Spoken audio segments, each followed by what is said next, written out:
Hey guys, welcome to the channel. This is part 2 of What If Naruto was in rwby. If you guys enjoyed this what if, the comment, like and subscribe. Let's go. Also the video goal is 10 likes, so let me know that you're interested in the series and you want the next part. Then go ahead and check out the other what ifs in the channel. Before we start, please do support for more awesome content. Don't forget to subscribe and leave. Also share the video with your friends and link in the description. So let's go. Naruto sat quietly in his seat, gazing out the window onto the cityscape down below. In his hand he clutched his katana tightly, unwilling to part with his partner weapon.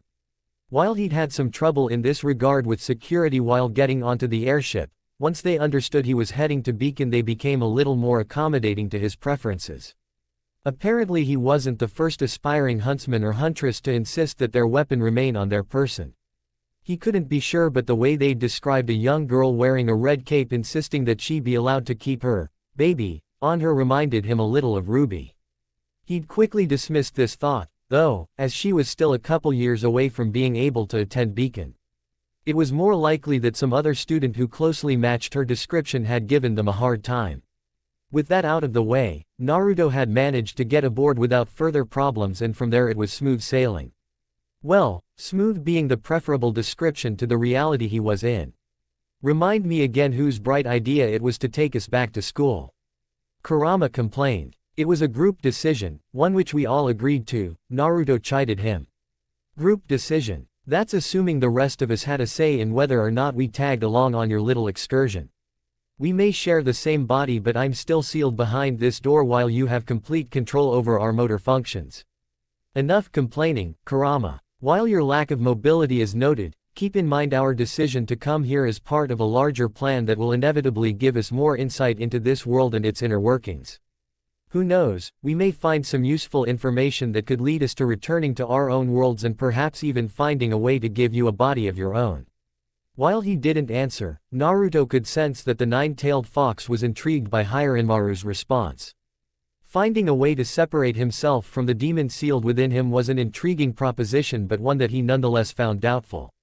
While this world was indeed different from his own, complete with its own set of rules regarding the manner in which people attained greater levels of power and the strange creatures that roamed the forests, mountains, and oceans outside the city walls, believing it would be possible to find the power to separate Kurama from himself safely at a school was a bit far-fetched, to be honest. Even once he graduated, there was no guarantee that this world might hold such information. Going to Beacon was simply a means to an end. By spending some time here and gaining a huntsman's license, he would effectively be giving himself a tool that would enable him to roam the world with fewer restrictions. From there it was all a matter of time and patience until he found something capable of sending him home to fulfill his promise. The rest of his journey to Beacon went mostly undisturbed, even by his two counterparts. Aside from the news reporting yet another dust robbery conducted by Roman Torchwick and a fellow initiate of his finding that his stomach wasn't capable of handling the rough ride generated by the airship, it was only a matter of minutes before the craft had settled down and passengers began making their way towards the doors. Naruto followed suit, allowing himself to be gently pushed and pressed by the mass of bodies all eagerly moving outside in the hopes of taking in the long-awaited sight. Naruto hadn't even descended from the ramp when he too found himself mesmerized by the sight that greeted him. Beacon Academy, his new home for the next 4 years. In spite of himself, Naruto couldn't help but admit that he found the school to be impressive. The Shinobi Academy back home, while large and imposing when he was younger, would have looked like a small storage shed compared to the sight before him. It was like looking up at a castle, one situated high in the sky to the point that its towers nearly pierced the heavens.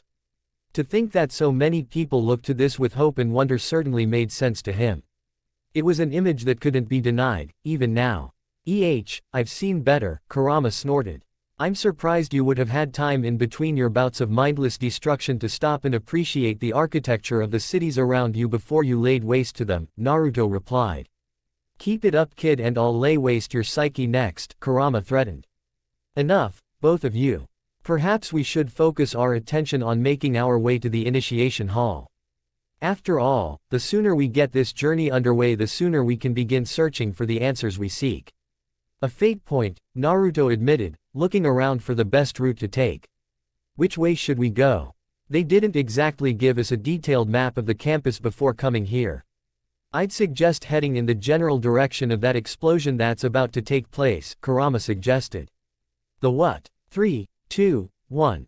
Before he was able to ask what the countdown was for, an explosion from the academy's courtyard rose into the air, the sound ripping its way through the wind into his position. He wasn't the only one surprised by this, as several people were either staring in disbelief or whispering, obviously curious as to what might have occurred. Several people thought it might have been some sort of show, something the school had cooked up as a display to welcome new students, but Naruto knew better. Having spent most of his life as a shinobi, he knew an explosion like that could only have been caused by something volatile going off. He just hoped whomever had been caught in the blast was unharmed, though, given the present company, he didn't doubt they were. I'm almost afraid to ask how you knew that was going to happen. I'm a creature of destruction, it's part of my nature to be able to sense anything related to tendencies. I'll keep that in mind, he said as he began making his way across the campus to see the crater left in the wake of the explosion. Much like himself, Naruto found the sudden chaos had been noticed by many of the new students and had become a point of interest that had caused them to crowd around what looked to be an interesting show. Despite the large press of bodies, Naruto managed to expertly maneuver his way to the front where he had a clear view of the people involved. He knew there were two as he'd heard them arguing well before seeing them, and, while he wasn't certain, he had a suspicion that he knew them somehow. His suspicions were confirmed when he reached the front and saw a shock of white hair pulled into a side ponytail berating a younger girl. Needless to say, it wasn't difficult for him to recognize Weiss Schnee, though the fact that she had somehow managed to end up at the same school was surprising. What was even more so was the girl she was yelling at. Ruby Rose, holding her hands up defensively and wearing her distinctive red cloak, looked to be at a loss of what to say. How or why she was here at all were questions that quickly rose to the forefront of his mind, but they were quickly pushed aside as he registered the scene. It was obvious from the tension in the air that everyone expected a fight, and while he didn't expect them to devolve to that, he nonetheless felt obligated to prevent it before it could happen. "Excuse me, ladies, you're causing a bit of a scene," he said, loud enough to be heard over Weiss' shrill voice. "What? Excuse you, but do you have any idea who I?" Weiss began, only to stop mid-sentence when she caught sight of the blonde. Ruby took notice as well, her silver eyes shifting to him before widening in both shock and surprise. Both girls' mouths fell open, their surprise at seeing him at Beacon evident, and for a moment he worried that a fly might decide to take refuge inside one of them, adding to the apparent entertainment. They must have realized this themselves as their jaws quickly snapped shut, only to open once more as they blurt out at the same time. "Naruto. Wait, you know him." They spoke simultaneously. A round of chuckles could be heard from the crowd, many wondering if this had all been planned as some sort of spectacle for them to introduce themselves at Beacon and make a name for themselves. It died an icy death, however, as Weiss' sharp glare cut through each and every one of the people standing around. "I'm surprised to see you two here, especially you, Ruby. Aren't you a couple years too young to be attending Beacon?" Heh, I'm a special circumstance," she said sheepishly. "Special circumstance?" Weiss asked with a raised eyebrow. "Yay, Headmaster Ozpin asked me enroll himself." "What? The headmaster himself asked a child to attend? That's ridiculous," Weiss scoffed. "Not really. I got in on a recommendation," Naruto pointed out. "Well, that makes more sense. A recommendation from General Ironwood," he added. The flabbergasted look Weiss gave the two of them was nothing short of entertaining. Regardless, the lack of shouting and a potential fight had caused the crowd to disperse, leaving only the three of them standing in an empty courtyard where a large crater now lay. "Will all new students please make their way to the auditorium for the welcome speech?" An announcement sounded, causing the large crowd to begin making its way towards the main building. "Well, looks like we're being called," Naruto commented. "Indeed. Shall we go?" Weiss asked, the implication that it would be herself and Naruto minus Ruby not at all lost on him. "You go ahead. I'll catch up with you later." "Very well. I'll see you inside," she said, her eyes flickering between them, narrowing momentarily on Ruby before she stalked off towards the school. "She seems, nice," Ruby said. "Yay, she's a little high-strung, but once you get to know her, she's pretty much the same." "So you two know each other?" "Not really. I meet her only once at a charity gala her father was hosting. We sparred for a bit, but nothing beyond that. Honestly, I didn't expect to see her here. So, Are you from, like, a well-off family like hers? She asked. Nope. I just happened to help save a local village from some grim and it turned out to be an important shipping port her father owned, so he invited me as a way of showing me off and saying thanks. Ruby gasped. That sounds awesome. You saved a whole village on your own. You have to tell me everything, she said, geeking out. Only if you tell me exactly how you landed an invitation to attend Beacon 2 years early from the headmaster himself, he replied, completely unfazed by her reaction. Oh, well, she said, going from excited to awkward in a matter of seconds. Tell you what, we make it through initiation and we promise to exchange stories. Deal. Deal, Ruby agreed, taking his hand and giving it a firm shake. Good. Now let's get inside before we miss the opening speech. If you were to ask Naruto later what exactly had been said by the headmaster, the best you would have gotten was a completely inaccurate summarization of what he thought he'd heard. Of course, it was doubtful that anyone else would have been able to recall just what had been said either. The headmaster had been brief, which was a small mercy all on its own. Add to that the fact that Naruto had never been very good when it came to listening to long speeches, and multiply that by the two other voices bickering in his head, neither of which were his own, and you had a recipe for an event that started one moment and the next thing he knew ended when people began pushing him towards one of the many doors leading to the locker rooms. As it turned out, they would be spending the night sleeping in the auditorium, a prospect that not everyone was excited about, mostly because it would be on a hard, cold floor. Naruto couldn't care less. Living the life of a shinobi, he'd learned how to sleep regardless of the environment and weather conditions, not to mention the few years he'd spent as part of Raven's tribe. Add all of that together and the prospect of sleeping inside on a marble floor was nothing short of bliss. Things would only continue to improve with him gaining a bed, assuming he passed initiation, of course. One of the perks of being sent to Beacon on a recommendation by General Ironwood was that you were afforded the ability to go shopping for the necessities on his lean. While the temptation had been there to buy everything under the sun, not to mention a boatload of instant ramen, Naruto had managed to reel himself in enough to make some smart choices. Among the clothes and sleeping bag he would no doubt need, he'd also taken some time to gather several different assortments of dust. While this might seem unusual, Naruto had spent a great deal of his time with Raven's bandit camp learning everything he could about dust, its many applications, and the many different ways he might use said resource in his various shinobi tools. After several experiments, some of which he'd only narrowly avoided being killed by thanks to Hiranmaru's intervention, he'd not only managed to recreate some of the smoke bombs and exploding scrolls he had before, he'd also created a few unique tools that would prove useful in his initiation tomorrow. As the night had begun to wind down, Naruto sat in his small corner of the room, holding his katana in his hands as he meditated.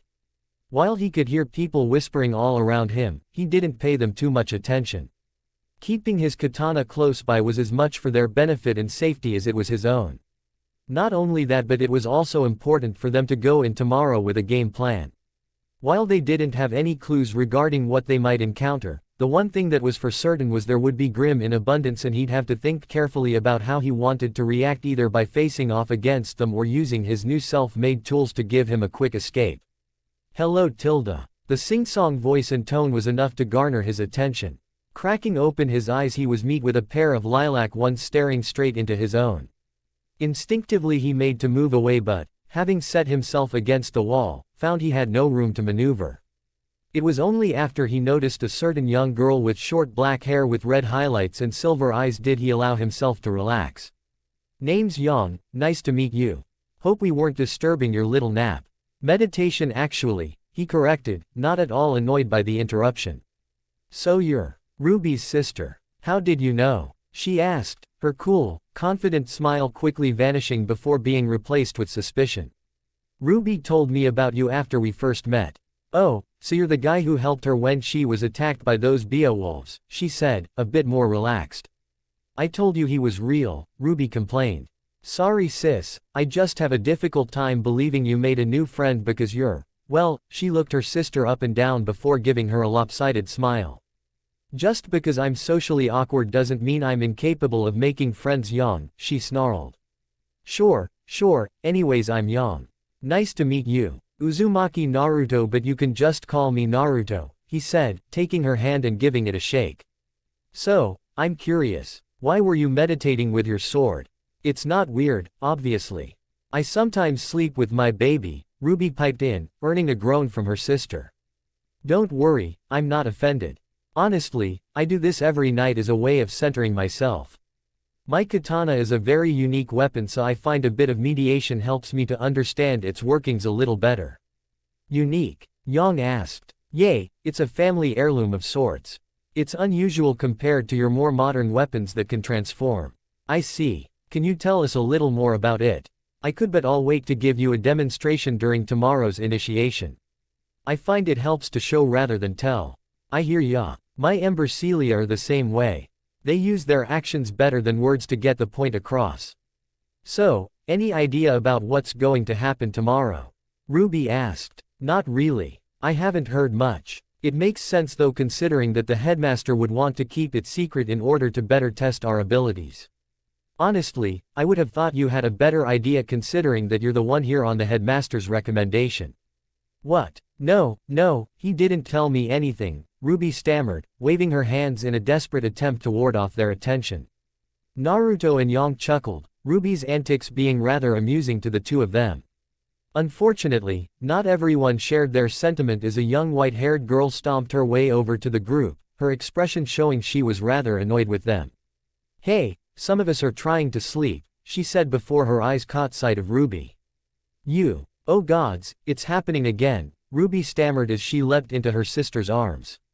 What's happening again? Yang asked. You're the girl that blew us up this morning. Wait, that really happened? Yang asked with Naruto finding the humor escalating with each passing moment. Relax Weiss, we were just having some fun. Naruto. What are you doing here? Well, I was having a pleasant conversation with these two, he pointed out. Wouldn't you have preferred to talk with people more civilized and perhaps a little more considerate of other people, especially when they're trying to sleep? Well, excuse me Ice Queen, but we're not all stuck up like you, Yang shot back. How dare you, Weiss hissed. She may have a point. It's getting late and we'll all need some sleep in preparation for tomorrow's initiation, Naruto said, attempting to diffuse the mood. Finally, someone with some sense in their head, Weiss said before glancing down at his weapon. Why do you have your weapon with you? Shouldn't you have stowed it away with the rest of your gear like everyone else? I'm used to having it around. Think of it as a very deadly safety blanket. Even so, aren't you the least bit concerned someone might try to take it off you in the middle of the night? Not that anyone here would stoop to committing such an atrocious act, she quickly added. No worries. Hiranmaru has several safety features built into him. The last guy that tried to nick him off of me nearly lost his hand as a result. I'll take your word for it, Weiss said, giving the katana a cautious look. Anyway, I'm going to bed and I suggest the rest of you do the same. As they watched Weiss stalk off in a huff, the rest decided that it was probably time they turned in as well. Mentally exhausted from the events of the day, namely meeting two acquaintances at a most unexpected time, he settled down with Hiranmaru clutched closely to himself. His thoughts slowly drifted to home, to the promise he'd made to Sakura and the fight he'd had with his friend Sasuke. Unlike before when such thoughts caused a pang of guilt to spike inside him, this time he felt hopeful. He had a goal now, a purpose, and he was slowly but surely working towards achieving it. He didn't know how long it would take him, but coming here to Beacon would surely be the first step in a long journey that would eventually lead him home, whether by some obscure knowledge obtained through his time here or the intense training that would help him to familiarize himself with Hiranmaru and possibly use his power to send him back. Either way, it was better than trekking across the continents with no real destination in mind, hoping to come across something that might help.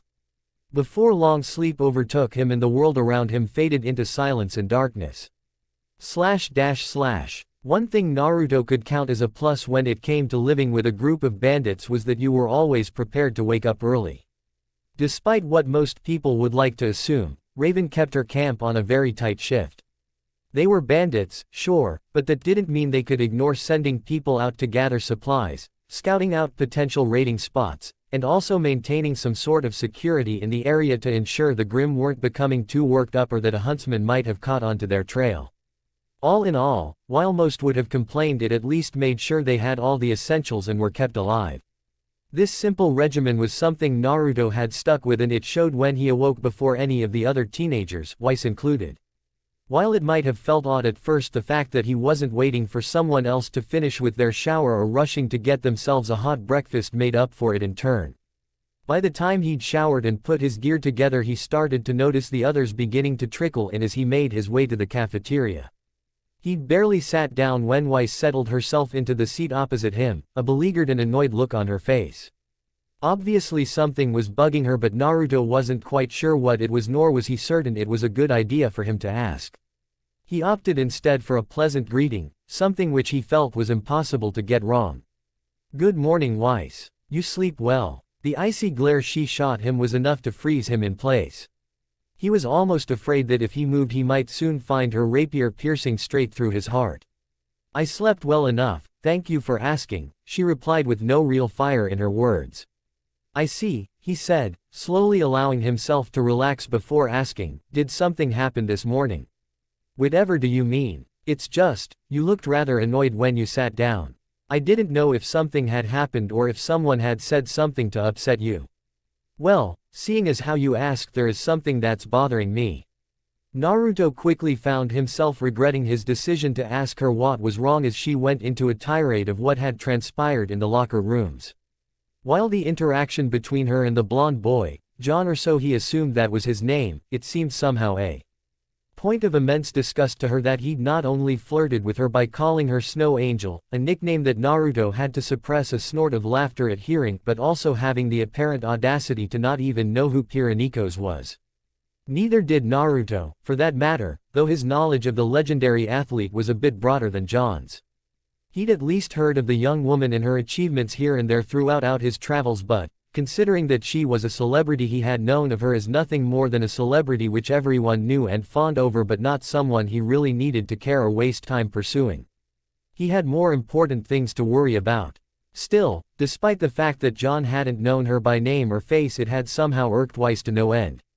Naruto couldn't understand why. It wasn't as if he'd attacked her or insulted her name. At best he'd been ignorant of a well-known celebrity, certainly not something that could be considered a federal offense. "I mean, can you believe he wouldn't have known who Pyrrhonikos of all people was?"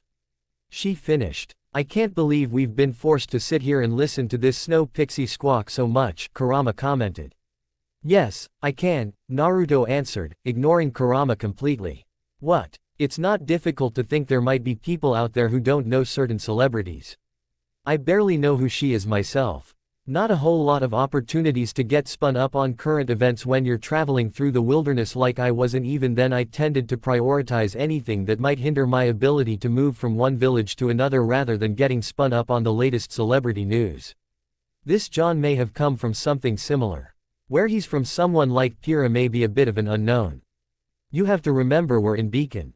People from all walks of life come here to learn how to be huntsmen and huntresses, not just the upper crust of Atlas or the tournament circlet of Mistral. I suppose. Still, it doesn't excuse the way he acted around her. No doubt she was mortified just speaking with the boy. Are you saying that because that was your reaction, or are you simply assuming on her behalf? Of course she would feel that way. Why wouldn't she? Weiss argued. Did you actually ask her? Well, no, but then how do you know for certain? Well, the question seemed to have caught the heiress off guard, her confidence and certainty beginning to crumble away as she attempted to find a way to answer his question without actually lying about the answer. She was saved when an announcement came on for them to start heading for the cliffs where initiation would begin. Wasting little time, Naruto rose from his seat and began making his way there. He was soon joined by a congregation of other hopefuls, all dressed in a rainbow of colors and styles, carrying with them weapons of every make and imaginative model one might think up. It wasn't difficult for them to find the cliffs themselves, as several teachers led the way, ensuring no one got lost on their way there. Once they arrived, they each took a position on a square metal panel upon which he noticed the kingdom's emblem had been emblazoned.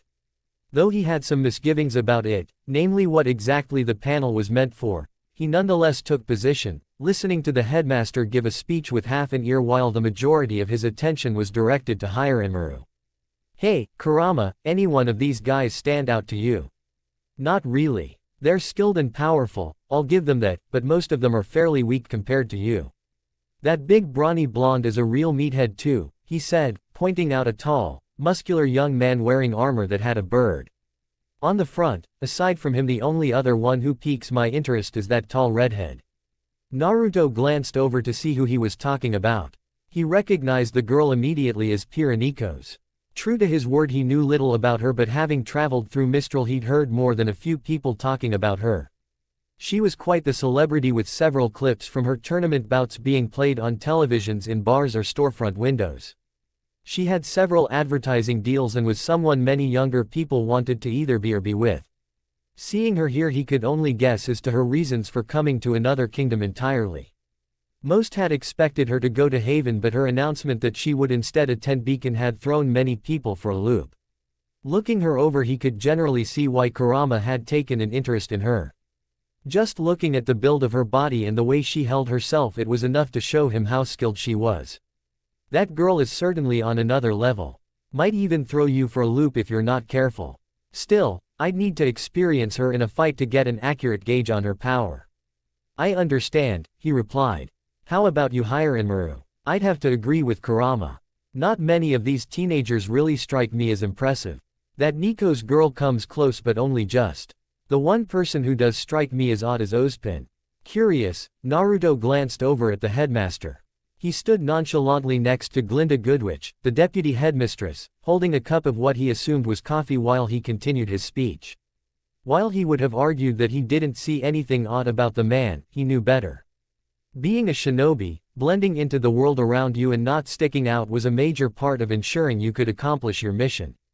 The less attention focused on you, the better, and anything you did to make yourself blend into the crowd was an absolute must. What about him do you sense? Anything you can give me to work with? You remember Raven? How could I not? I sense a similar power in him, something that is strangely akin to her own. Yet, the more I focus on him, the more I begin to sense something more, something different. He is certainly no ordinary human, but I'm not quite sure exactly what he is. At best, I'd advise keeping a watchful eye on the man. He is certainly more than he appears to be. Naruto took note of what his partner said before something caught his attention. Glancing over, he noticed one of the silver plates had risen at a 60-degree angle and its occupant was now sailing through the air.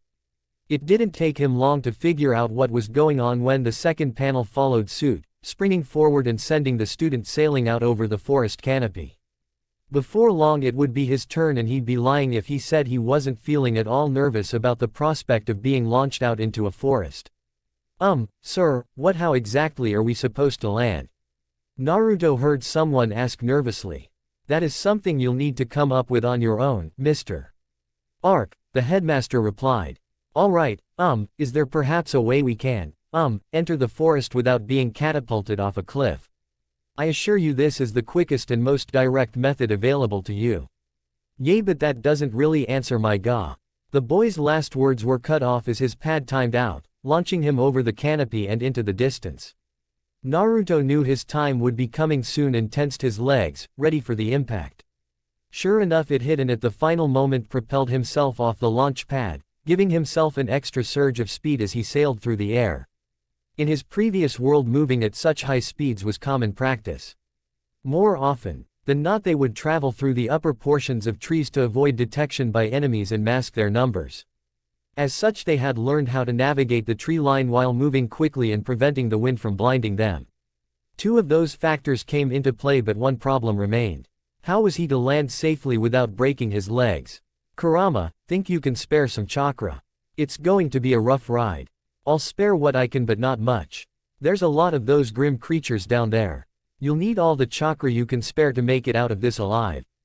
If I may, Naruto, I might have a suggestion, Hirinmaru piped in. I'm all ears. Recall our training in the bandit camp where I attempted to teach you how to control your reishi to walk on air. Yay, I remember falling on my ass and face a lot, he replied. While your control could use some work, we may be able to use what little control you do have to land safely. Worth a shot. I'll give it a try. Everyone hang on. To what? You're the one in control. We're just along for the ride, Kurama complained. Naruto ignored him, focusing on forming solid platforms of reishi beneath his feet. Imagining it to be something similar to the tree climbing lessons from his youth, he focused on making the air beneath him solid. While he wouldn't be able to control it for long, it didn't matter. His main objective was to slow himself down, and his training would take care of the rest. Seeing a decent spot in the distance, he focused the reishi beneath the soles of his feet before pushing off. The technique worked, allowing him to push off at a 30-degree angle in a manner that would allow him slow himself without twisting his ankle or outright breaking it. He did it a few more times, alternating between pushing himself right and left to reduce his momentum. The moment he began to feel his control over his reishi begin to wane, he took advantage of it, aiming himself for a nearby tree and diving for it. Grabbing onto a nearby branch, he spun himself around, using it to slow him further before letting go at the apex of his twist and landing safely on the ground. "How was that?" "A bit showy," Kurama remarked. "Your reishi control still needs work," Hiranmaru added. "Everyone's a critic," Naruto grumbled as he began stalking through the trees. The moment Ruby's feet hit the ground, she sped off into the forest with one thought in mind: find Naruto. Her reasons for zeroing in on the blonde ninja were completely platonic and rational, and she didn't have a crush on the guy despite what her older sister might think or tease her about. They just happened to have a lot in common, like having really unique weapons, using flashy moves while fighting, and he even slept with his weapon like she used to do. Not that there was anything wrong with it. She'd simply slept with it because it was her baby and she didn't want Sui using it as a giant chew toy. Sure, she might occasionally nap with it from time to time, but huntsmen in the field slept with their weapons too, and that was for protection against the grim. Yay, that was it. She'd considered other options, of course, none of which actually made her feel any better. Her second choice aside from Naruto was to find her sister Yang. Being 2 years older than her and having more experience, she would be an excellent choice as a partner. The only problem was that she was her sister. They already lived together at home, so spending another 4 years as her partner, let alone being on the same team, would be difficult enough with just the teasing alone. Then there was John. She'd met him shortly after the opening speech yesterday. He was nice and awkward like her. He had a cool weapon too, although a bit low-tech by today's standards. Still, he didn't look very strong, which was an obvious downside. Her last option, and arguably the worst, was the white-haired girl Weiss. Ruby shuddered at the thought. The girl was mean with a capital M. Honestly, she didn't know what her problem was. The explosion hadn't even been her fault. She'd been the one waving the dust vial around, which caused her to sneeze. Even after that, she'd acted snobbish and moody, making her less appealing by the minute. She shook her head, pushing those thoughts from her mind to focus on the task at hand. She needed to find Naruto, hopefully before someone else did, grab a relic to secure her place here at Beacon, and then go on to not only have the coolest team the school had ever seen, but become a heroic huntress that rivaled her mother. As she used her semblance to race through the forest, something caught her eye. A shock of blonde hair drew her attention. It could have been Naruto or John or even her sister Yang. Regardless, it was as good a sign as any that she'd found who she was looking for, and she took off after them. Weaving her way through the trees, Ruby was elated when she spied the familiar sword strapped to his hip along with his short blonde hair. It was only when she spied something else, something terribly familiar, that she skidded to a stop and gazed in horror at the sight that greeted her. "No," she whispered. Weiss Schnee was the epitome of perfection. It was how she was raised, to be the very best no matter what. It's why she had been given the best education, the best training, and had the greatest expectations placed on her shoulders at a young age. Still, there were some things money couldn't buy and lessons that couldn't be taught in the classroom, or so her elder sister Winter had told her. Certain things could only be attained through your own ambitions, and some lessons had to be learned by experiencing life itself. As such, she'd broken away from her father's influence by coming here to Beacon, a place so far from his grasp that she would have some breathing room with which to grow into her own. To say things had started off on the wrong foot would have been an understatement. No sooner had she arrived at Beacon when some child caused an explosion of fire, ice, and lightning to erupt around them. That was followed up by their noise the night before, which had made it difficult for her to get to sleep. The next day had come with a glimmer of hope when she'd run into Pira Nikos, whom she'd heard was attending Beacon as well, but that was quickly soured by the appearance of some blonde boy who started flirting with her. She couldn't be bothered to remember his name and had instead retreated to the cafeteria once she'd noticed Pira was gone, no doubt trying to escape the blonde. Again she'd found a glimmer of hope when she noticed Naruto sitting by himself. While she knew very little about him herself, he'd come highly recommended by her sister, something that few people could proudly say they did. She herself found him to be better company than most. He was calm, respectful, certainly level-headed. Unlike most men who would flirt with her simply for her name and the power and influence that came with it, Naruto showed no interest in any of those things. When they spoke he looked her in the eye and she could say without a doubt that he was truly listening to her. He was certainly one of the more preferable people she'd met at Beacon, let alone the kingdoms, and assuming she couldn't find Pyrrha she would just as easily be content with having him as her partner. The moment she was launched into the air and descended into the forest using her glyphs, she was off searching for her potential partner as well as the relic. Her technique was flawless, something her sister had trained her vigorously in, and her place here in Beacon was all but assured. She was a Shinigami after all, and Shinigamis did not fail. She would find the perfect partner, obtain a relic, and go on to be the leader of their team. It was only natural that she would be chosen as such. As she progressed through the forest she found it wasn't difficult at all to hear the sounds of combat coming from somewhere nearby. Already she could hear growls and whining as Beowulfs were cut down by whatever student they'd been unlucky enough to come by.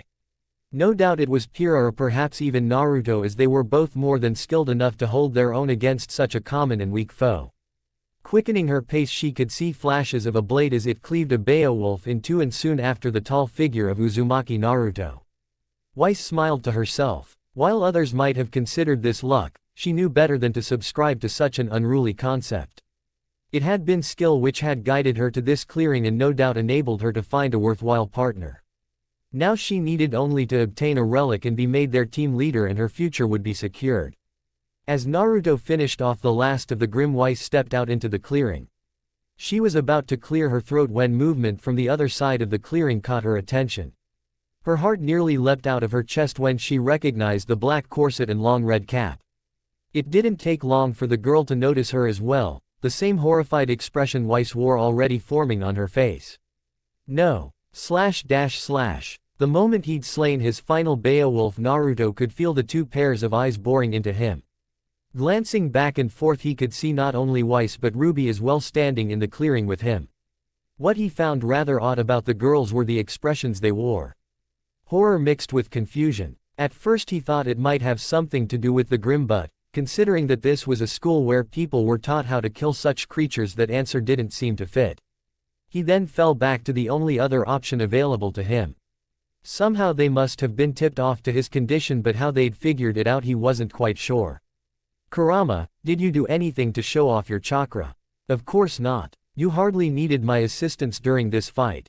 It must have something to do with the terms of the initiation. What do you mean? Seeing as you obviously weren't listening to the headmaster, I'll fill in the blanks for you, Hiranmaru replied. Aside from obtaining one of the relics, he mentioned that partners will be determined by eye contact. Basically, the first person you make eye contact with is your partner for the next 4 years. Oh, I see. Well, that makes sense, he said before following with a pregnant pause. You have no idea which of them you saw first, do you? Kurama asked. Can you blame me? I was busy killing these Grim. I didn't exactly have time to take note of whom I was going to be partnered with. Well, you'd better figure it out quick. The longer you take to decide, the less time you'll have to collect a relic and return, Kurama pointed out. You two wouldn't happen to have noticed who I saw first, would you? Naruto, don't think for a moment that you can shirk your responsibilities onto my scaly shoulders, Hiranmaru chided. Kurama, fuck you, came his reply. Having taken a good amount of time talking with himself, Naruto glanced more to the girls. With a sigh he put on his best warm smile before speaking.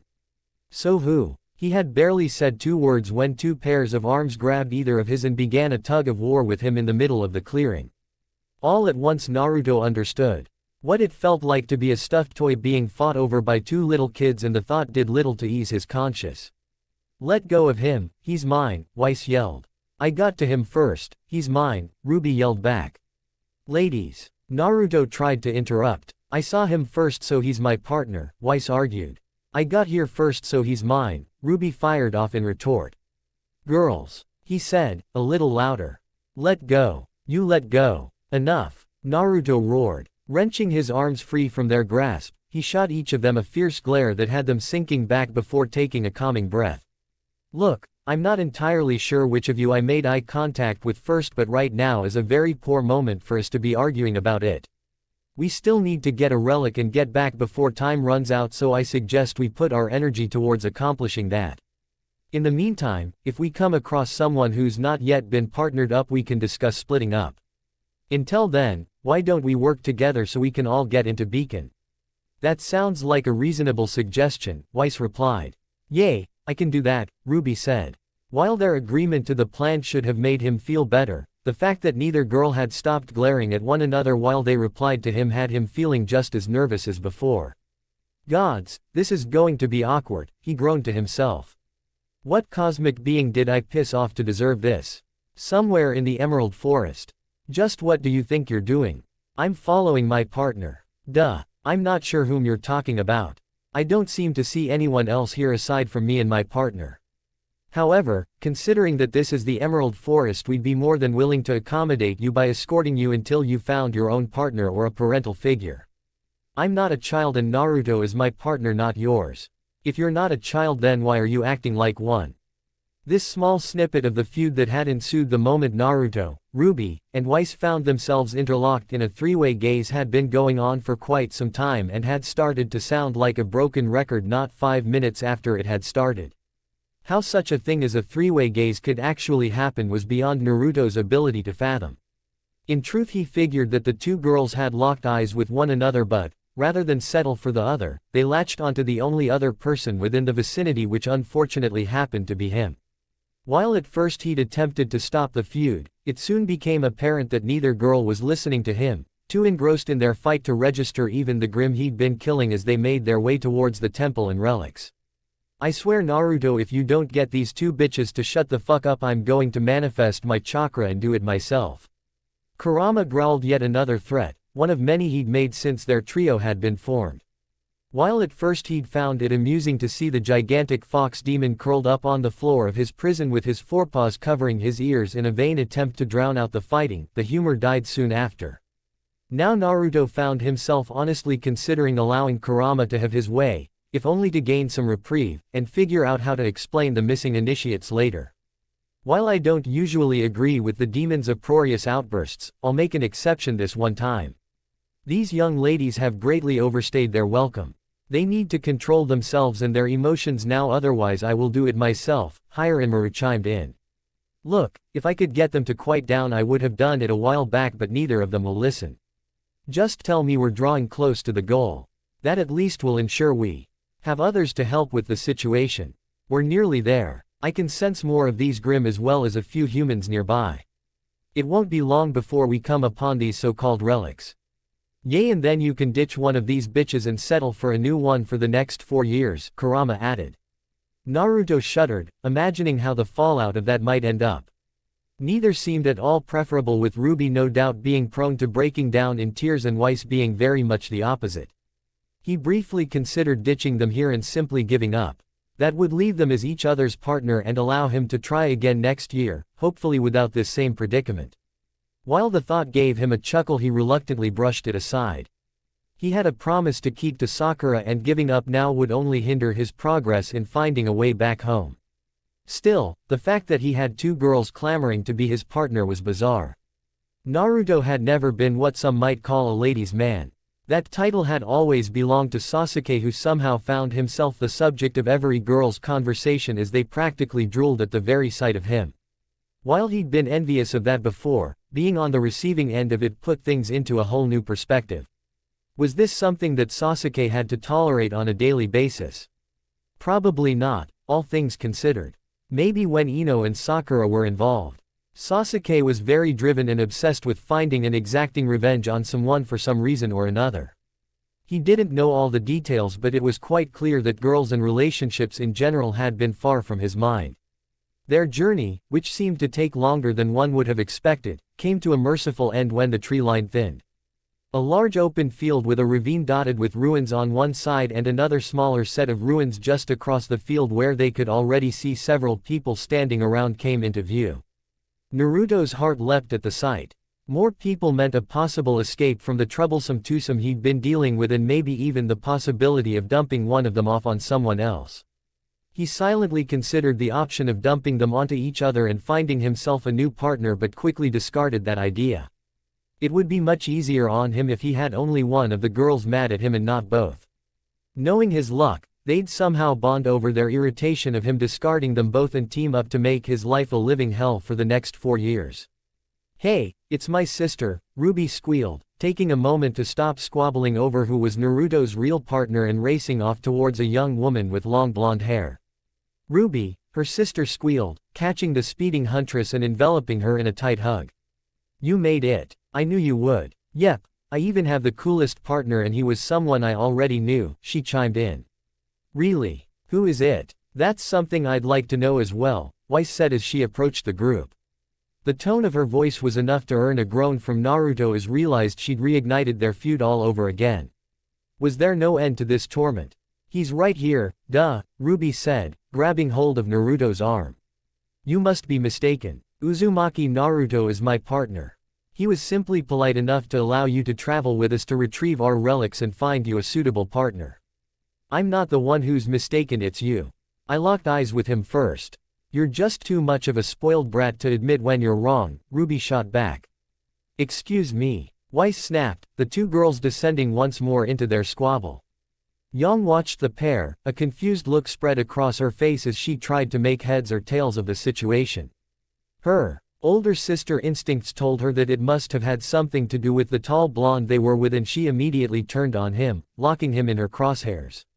Typically, she would have had less words and more actions for anyone foolish enough to think they could toy with her sister, but her ire quickly deflated when she saw his face. The word haggard came to mind as he lost all willpower to try and weasel his way out of the situation. The moment their eyes locked, his expression became one of pleading as he silently mouthed the words, "Help me." Yang had to suppress a laugh, realizing that the boy wanted nothing to do with his current situation and conveniently raising her opinion of him as a result. "Hi, I'm Yang Zio Long, Ruby's older sister," Yang said, taking hold of the blonde and snatching him away from his captors. Both girls shot her indignant glares, but one sinister glare of her own had the pair backing off and resuming their own squabble soon enough. Naruto breathed a sigh of relief, grateful to be out of the line of fire, at least for now. "Uzumaki Naruto, we met last night," he said, shaking her hand. "We did?" she asked, confused for a moment before the events of the previous night slowly came back to her. "Oh, right, we did, didn't we? Yep. Seems we're running into one another at every possible moment," he joked, or at least tried to, but the humor died in his throat as the girl's volume increased. "So, which of them is your partner?" Yang asked in a hushed tone. Naruto glanced back at the pair, motioning her away so he could speak without the risk of being overheard. "I honestly have no idea. We somehow managed to end up in the same place all at the same time, and before I could figure out what had happened they started bickering about which of them was my partner. They haven't stopped since, and I'm starting to consider quitting the initiation just to get away from them and start over next year." "Whoa, hold on there, let's not do anything drastic. Have you tried talking to them about it?" she asked. The indignant glare Naruto shot her was answer enough, and she held her hands up in mock surrender. Sorry, just making sure. Sorry, I know you mean well, being Ruby's sister and all, but it's just been a nightmare.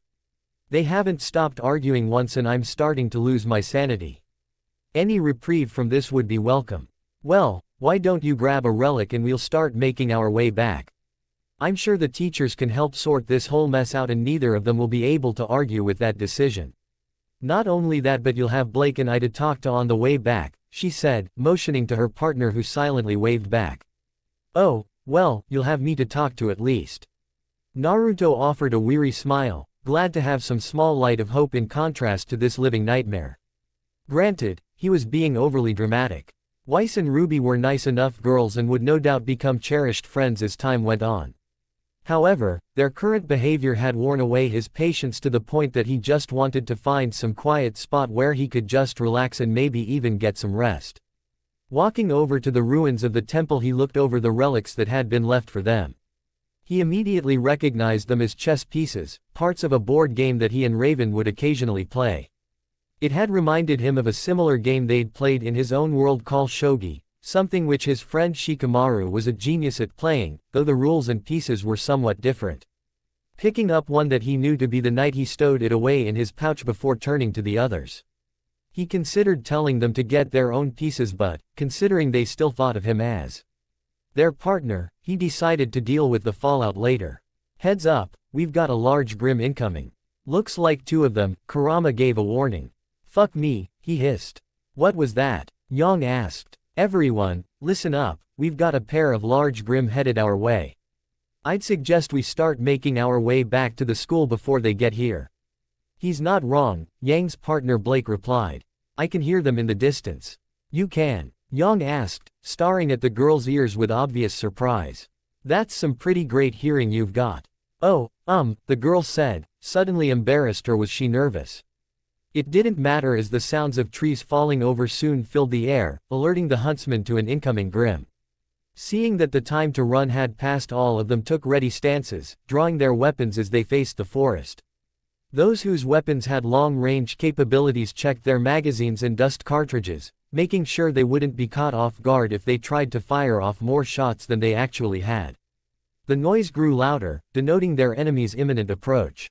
Naruto took point with Yang close behind him. When the grim emerged, they'd charge it head-on with the others offering support.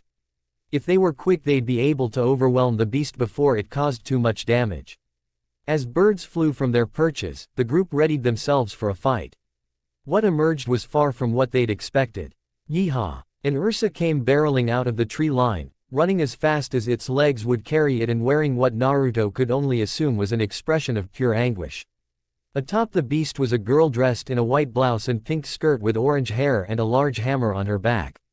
She was riding the beast like it was the most natural thing in the world, an expression of pure joy and excitement etched across her features.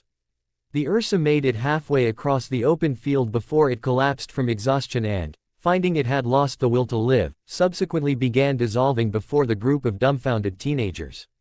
Ah, it's broken, the girl said, sounding legitimately disappointed by the fact.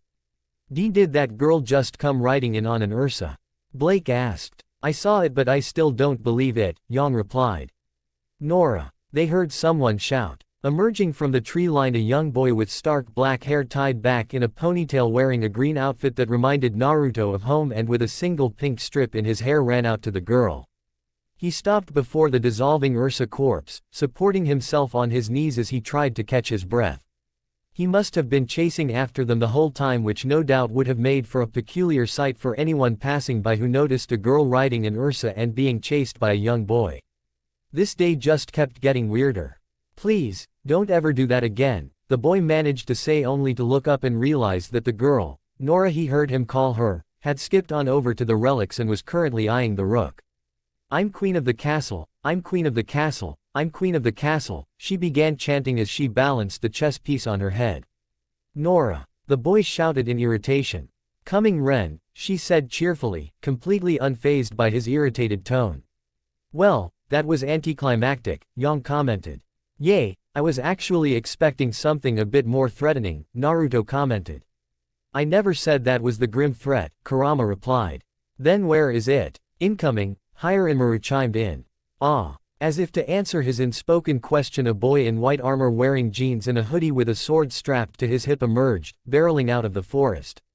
Close behind him was a red-headed girl in bronze armor carrying a round shield and spear in her hands, glancing back at the forest. Naruto didn't get the time to ask what was chasing them as a massive death stalker plowed its way through the tree line, sending debris flying in all directions. Instinctively everyone dodged out of the way, already realizing that the moment to escape had passed them by. What the hell? Yang cried. Where did that death stalker come from? Weiss asked. No time for questions, Naruto said, quickly falling into his training. Everyone split up and surround it. If we attack it from all sides, it'll have a difficult chance of overpowering us. Receiving a nod from everyone, they quickly split and moved, taking up positions around the giant scorpion. The creature took notice of them, lashing out with its pincers and large stinger. Unfortunately for the beast, most of the combatants had long-range capabilities, enabling them to attack without getting too close. Even Naruto could maintain his distance and attack it to some degree. Having gained the advantage, he was certain they would be able to handle the Death Stalker well enough until he heard something that made his blood run cold. Kurama, please tell me that's not another Grim, sounds like a bird, he confirmed. Fuck, he yelled only to look around and realize he'd said that out loud. We have another Grim incoming. To emphasize his statement, a black shadow cut across the field as a massive Nevermore soared into view. Catching sight of the large group of teenagers, it swooped down, spraying the field with razor-sharp feathers as it flew by and showing no concern whatsoever for its fellow Grim as the projectiles pinged off its bone armor. The group scattered with Yang, Blake, Ruby, Weiss, and Naruto ending up near the ravine while the others stayed nearer the Death Stalker, a wall of feathers separating the two groups. Everyone all right? Naruto called out. Yay, I'm fine. Where did that Nevermore come from? Someone asked. It must have been drawn here by the negative emotions, he heard a girl reply. Showing little remorse, Naruto shot a glance over to Ruby and Weiss. The pair averted their gazes, Ruby showing a more apologetic expression while Weiss maintained a neutral mask apart from the light dusting of red in her cheeks. Sighing, he picked himself up and looked to see where the Nevermore was. From its flight path it would be flying over the ruins before making another pass for them. They could intercept it and attempt to knock it out of the air, but that would leave the Death Stalker to their companions. Hey, you need any help over there? He called out. We should be fine. We'll handle the scorpion, you guys take care of the bird, he heard the other male call out. Alright, we'll kill it quickly and then come to back you guys up. With something of a plan, he motioned to the girls and led the charge into the ruins. Truth be told, Naruto wasn't at all ecstatic about fighting a giant bird while navigating the dilapidated and deteriorating ruins that hung over a very deep ravine. That said, they didn't have much of a choice. The Nevermore had the advantage thanks to its wings and would no doubt shred them to pieces in the open field. Out here though, they had a chance of clipping those wings, but also at the risk of losing their footing and falling into the abyss. The girls had already begun their assault, with Yang somehow managing to leap into the thing's mouth where she had begun unloading her gauntlets into it. Ruby and Weiss had put their feud aside, focusing on the Grim but choosing their shots wisely so as not to hit Yang. That just left him, uncertain of how he should approach the thing.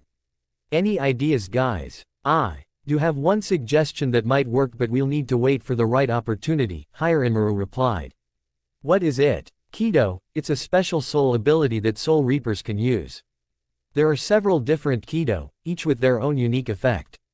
I know of one which might prove useful, but we'll need the others to help us finish the job. Sounds like a plan. What's the Kido you were thinking of? It's called Geki. There's an incantation you'll need to recite along with some hand movements. Make sure to focus your energy on the creature and it should work. I'll show you how it's done and tell you the incantation. After listening and watching the hand movements shown to him, Naruto formulated a plan, one that could prove victorious so long as everyone worked together. Girls, I have a plan, but I'll need your cooperation. What is it? Ruby asked. I have an ability that's part of my semblance. It'll allow me to paralyze the Nevermore for a short time. While it's immobilized, I'll need all of you to finish it off. How are we supposed to do that? Weiss asked. I'm open to suggestions. The girls were silent for a moment, each considering how to go about killing it. Ruby glanced over at Weiss, eyeing her rapier before looking at Blake and her weapon. His eyes grew wide and in a moment she began jumping up and down, waving her hand in the air. You don't need permission to speak, Ruby. You can just tell us, Naruto said with a chuckle. I have an idea, she said before explaining what she had in mind. That's the absolute worst idea I've ever heard, Weiss scoffed. You have any better suggestions? Naruto asked. She scowled, glancing away in defeat while Ruby beamed with pride. Alright, start getting everything set up. I'll go let Blake know what we're up to, he said before heading over to her. Hey Blake, could you get Yang please? On it, she replied, tossing her weapon just as the Nevermore made a pass. In an expertly done throw, her weapon curved around the blonde, wrapping itself around her waist in the thick ribbon before she gave it a pull. Caught off guard but adapting quickly, Yang sailed through the air before skidding to a halt near Naruto. The Nevermore wasn't as lucky, crashing through some of the ruins before flapping its wings aggressively to get itself airborne once more. With the creature temporarily out of the game, Naruto took the opportunity to explain what they were doing and set about putting their plan into action. Having managed to rise above the ravine, the Nevermore hovered above the opposite peak, looking around in an attempt to regain sight of its prey. Naruto rushed forward, taking a moment to gather himself before focusing his spiritual energy within him. Putting a hand out, he began writing symbols in the air, chanting an incantation as he did it and focusing on the Nevermore as his primary target. Disintegrate, you black dog of Rodanini. Look upon yourself with horror and then claw at your own throat. Bakudo number 9, Geki. His body began to glow with red hue, almost like his aura was reacting to the incantation. At least, that's what he hoped the others assumed. In truth, it was a side effect of the incantation, his soul reacting to the incantation and focus he had as he held his gaze on the Nevermore. His intervention had been successful as the bird suddenly seized up, falling to the ground with an audible crash with its head just jutting over the lip of the cliff just as he had planned. Now, do it now, he instructed, struggling to keep his focus. Due to its large size and overwhelming power, he was having a great bit of difficulty maintaining his control over it. He would only last a few more seconds at most before he collapsed from exhaustion. Pushing himself any further would undoubtedly lead to unwanted complications, not to mention questions he didn't want to have to answer anytime soon. The others wasted little time enacting their part of the plan. Between Yang and Blake, the two had stretched out her weapon's ribbon while Weiss pulled it back using a gravity glyph with Ruby at its center acting as the projectile to their pseudo-slingshot. At his command, Weiss released the glyph, shooting Ruby forwards before a series of glyphs along the cliff face were generated, allowing Ruby to race up them. At this point, Naruto's energy gave out and he collapsed to the ground, his concentration breaking. While the Nevermore was released from his grip, it had no time to react as a crimson missile raced up the cliff, catching its neck in the blade of her scythe and subsequently decapitating it all in one move. Well done, Blake called out. Hell yeah, Yang chimed. I'll admit, she has some talent, Weiss said. Did we win? Naruto asked from his spot on the ground. Sure did, Yang replied, pausing for a moment before adding, looks like the others took care of the Death Stalker, no problem. Good, good. Now, can someone help me up and possibly carry back to the cliff? I don't think I can walk on my own. With a soft chuckle, Yang took hold of his outstretched arm, hoisting him over her shoulder and walking off with him hanging from her back. This is so demeaning, Kurama commented. Oh, shut up, Naruto replied tiredly. // Making them Team JNPR, led by John Arc, the headmaster announced. Applause sounded from the announcement, polite though not undeserved. John scratched the back of his head nervously, giving a sheepish smile as he led the rest of his team off stage. Now, as has long been the tradition of our schools, teams are typically made up of 4 huntsmen each. That being said, there will be times when some teams are formed which require some of those traditions to be put aside as a greater emphasis is placed on the talents and showcasing of its members. As such, it is with great honor that I announce our first 5-man team. Oh no, Naruto groaned internally, already predicting what the headmaster was about to say and wondering if it was too late to opt out and try again next year. Uzumaki Naruto, Weiss Schnee, Blake Belladonna, Yang Zio Long, and Ruby Rose collected the knight chest pieces. As such, they will be known as Team NWBYR Newburn, led by Uzumaki Naruto. The applause, sprinkled with some confusion from the crowd, sounded once more as their names and faces were presented to the crowd. Naruto smiled as best he could, all the while cringing inside. This was not how he'd imagined things going for him. Ozpin, are you absolutely sure about this? Glinda asked. Not 5 minutes after finishing the initiation and making his way to his office, his deputy had immediately spoken her mind. It was something he had come to expect and even admire about the woman. Glinda Goodwitch was not one to simply ignore the Goliath in the room and would immediately voice her concerns whenever she had them. Additionally, she would also give any possible alternatives that came to mind, knowing better than to simply complain about the headmaster's decisions without having something constructive to offer in return. I'll admit it is a little unorthodox, but it's not like we haven't bent the rules a little in the past, he pointed out. While I will agree with that, I'm more concerned by just how far you've bent them. It's one thing to allow Miss Rose into Beacon 2 years early. It's another thing entirely to allow the creation of a 5-man team. Certainly not even you could have been blind to the way she and Miss Schnee have acted around one another. Ozpin would be hard-pressed to claim he hadn't. The dislike the two young women held for one another was palpable, enough so that many people had kept their distance for fear of being caught in the crossfire. That said, he could also see how Mr. Uzumaki felt about it, finding the whole affair tiresome rather than something with which to feed his ego. I have faith in them as well as their leader's ability to bridge the gap between them. Having said that, I will keep a close eye on them. Should their feud escalate beyond his capabilities to handle, I won't simply ignore it and hope it burns itself out. Let us hope it doesn't come to that, Glinda replied. Well, that was certainly interesting, Weiss commented. I'll say. Never expected to be on a 5-man team, Yang commented. Woman, Weiss clarified. Same diff, and you're forgetting we have at least one man with us, or have you forgotten your partner so soon? Yang asked. Naruto made no attempt to correct anyone. He was still reeling from the fact that not only did he have two partners but that he'd been made the leader of his own team. Any arguments made to the headmaster had been quickly shut down by the man as he explained to him, in a manner that suggested any attempts to change things would be futile, that he'd made the decision based on their actions in the field. Naruto thought otherwise but realized he didn't have much in the way of hopes of convincing the headmaster to reconsider his decision. As a result, he'd been saddled with two girls, both of whom refused to allow the other to be alone with him or allow him to be alone, period. He could only pray that they'd calm down as time went on, otherwise it would be a long 4 years. Before long they reached their dorm, surprisingly without incident, and Naruto swiped his scroll over the keypad to open it.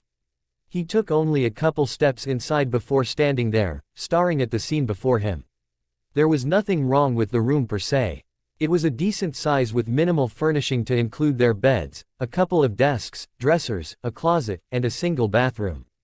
The main problem lay with the number of beds provided to them. As most teams were expected to only include 4 members, there were, as expected, only 4 beds. That just left the question of who was going to be the odd man out in the scenario, and Naruto had a terrible feeling that he was going to be that man. Well, this is interesting, Yang commented. It makes sense. They only expected a 4-man team, not 5, Blake replied. So does that mean some of us are going to have to share? Ruby asked. Silence pervaded for a moment as everyone took the time to digest what she'd just said. Ruby's face slowly began to turn the same shade of red as her cloak, a detail that did not go unnoticed by her sister. You know, I wouldn't mind, volunteering my bed, she said quietly. Volunteering your bed for what, Miss Rose? The stern voice of Miss Goodwitch asked from behind.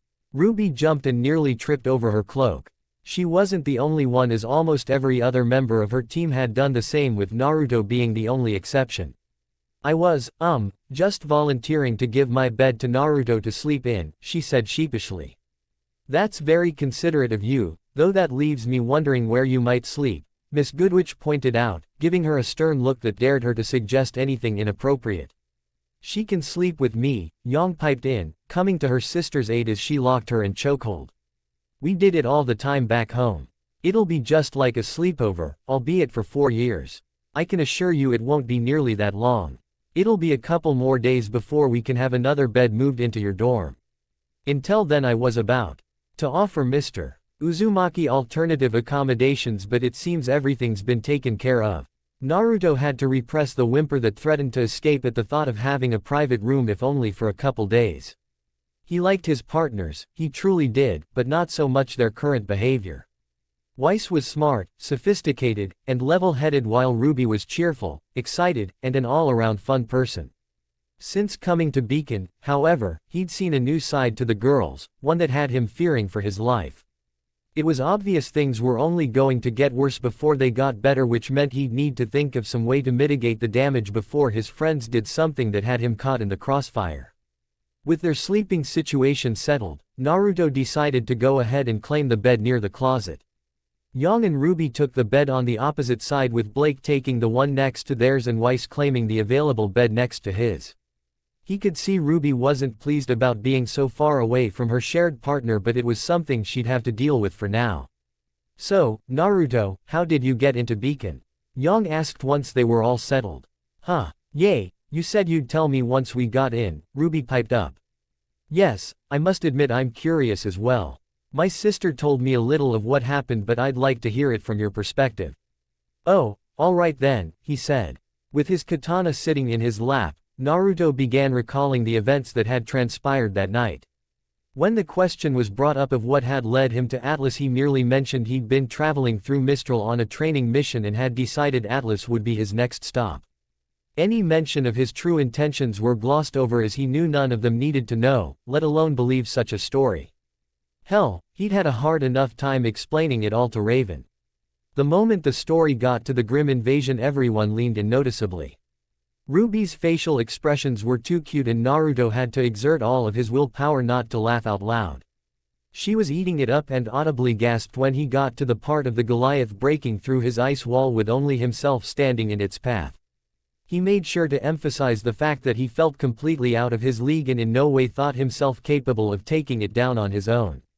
Regardless, Ruby still gazed at him in awe, making him feel just a bit proud of himself as he recalled, and maybe even embellished a few moments, of his battle with the Goliath right up until it was impaled by a large icicle as it jutted from the ground.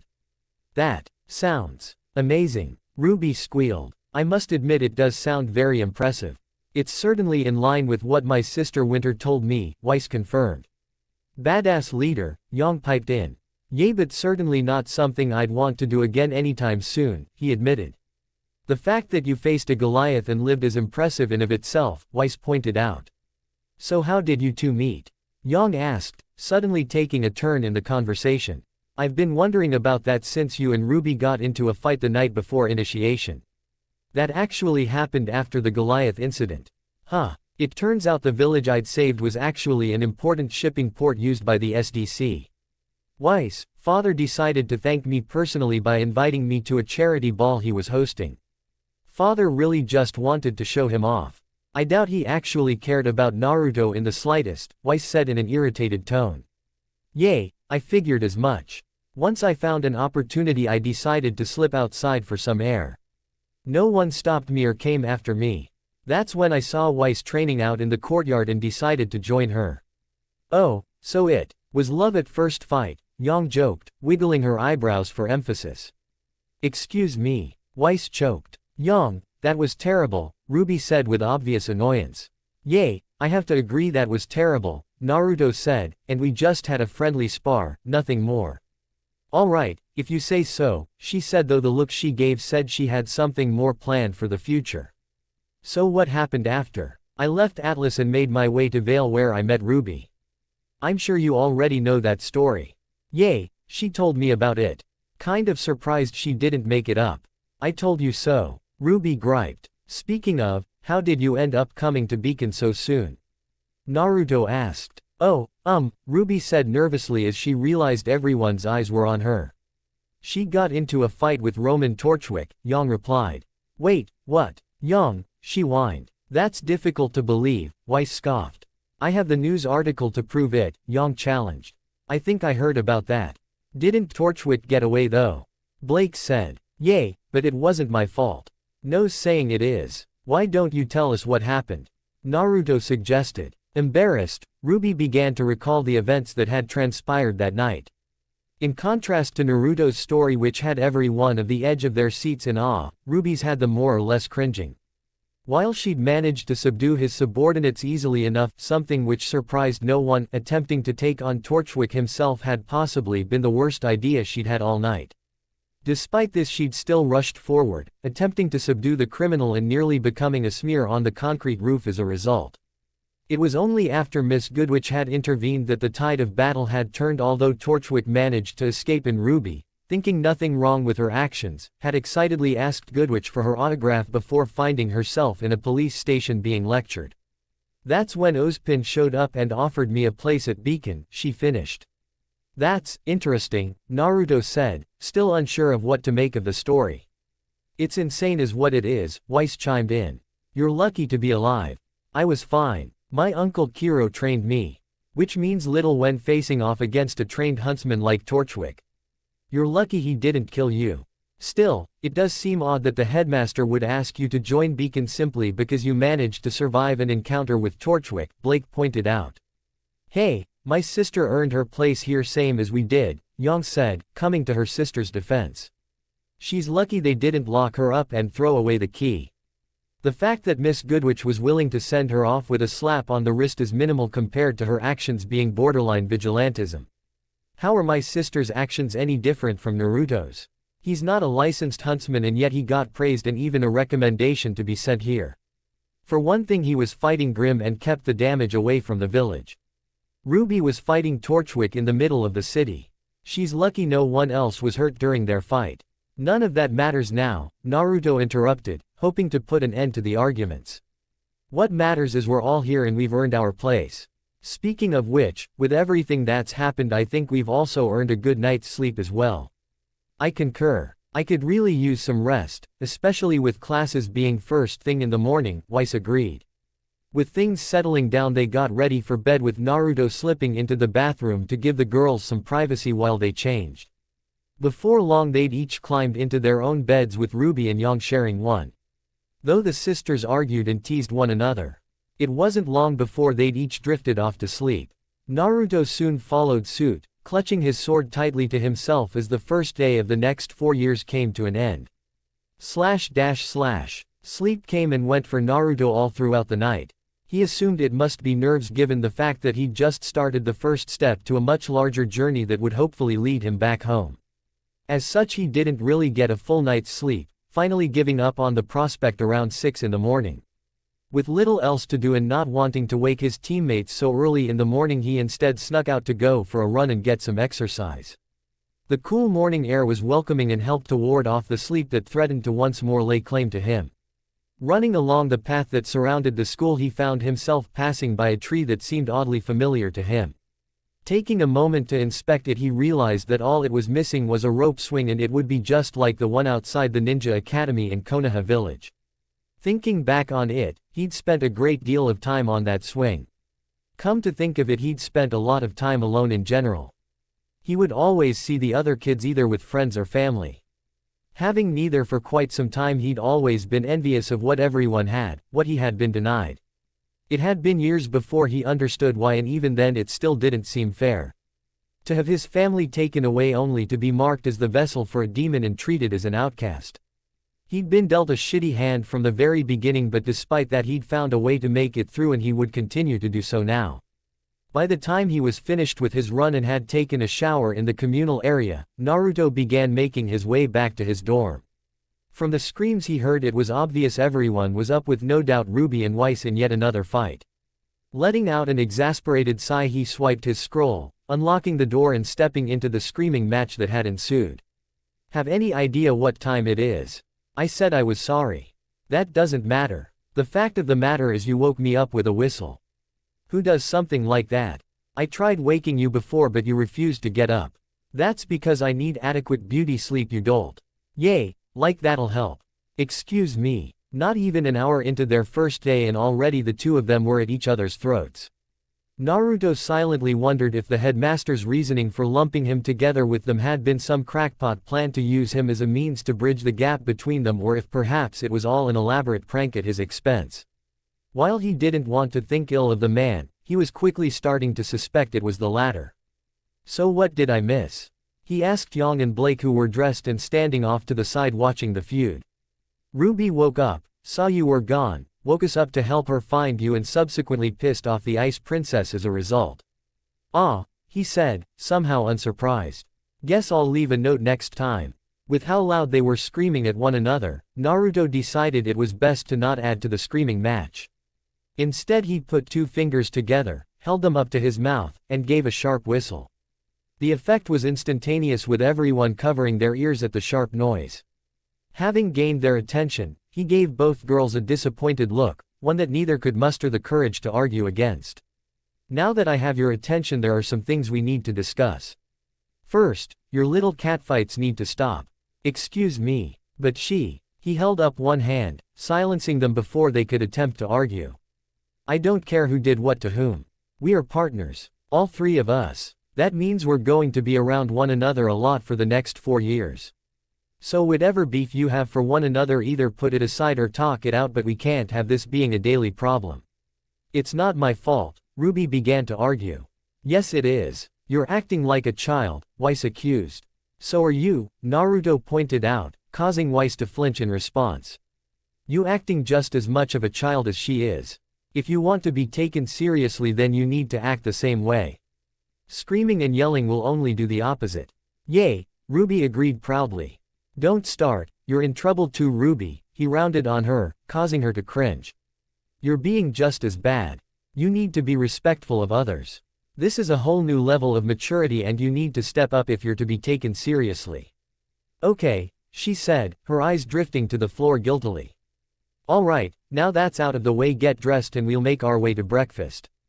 As both girls begrudgingly set to work getting themselves ready for the day, Yang nudged Naruto in the side to gain his attention. Nice job reining them in. I can see why Ozpin made you the leader. At least one of us knows. I'm still trying to figure out that man's logic, he admitted. As soon as they were ready, they headed down to the cafeteria as a team. By now they had at least 30 minutes left before class began, allowing them some time to eat, though he made a mental note to try and cut off any infighting before it began again in the future to prevent them from losing any more time. Once everyone had gotten their food, they quickly found a place to sit.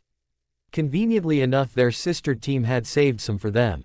Nora, the orange-haired girl he'd seen riding in on an Ursa, had waved them down, inviting them to sit with their team. Isn't it awesome we all made into Beacon?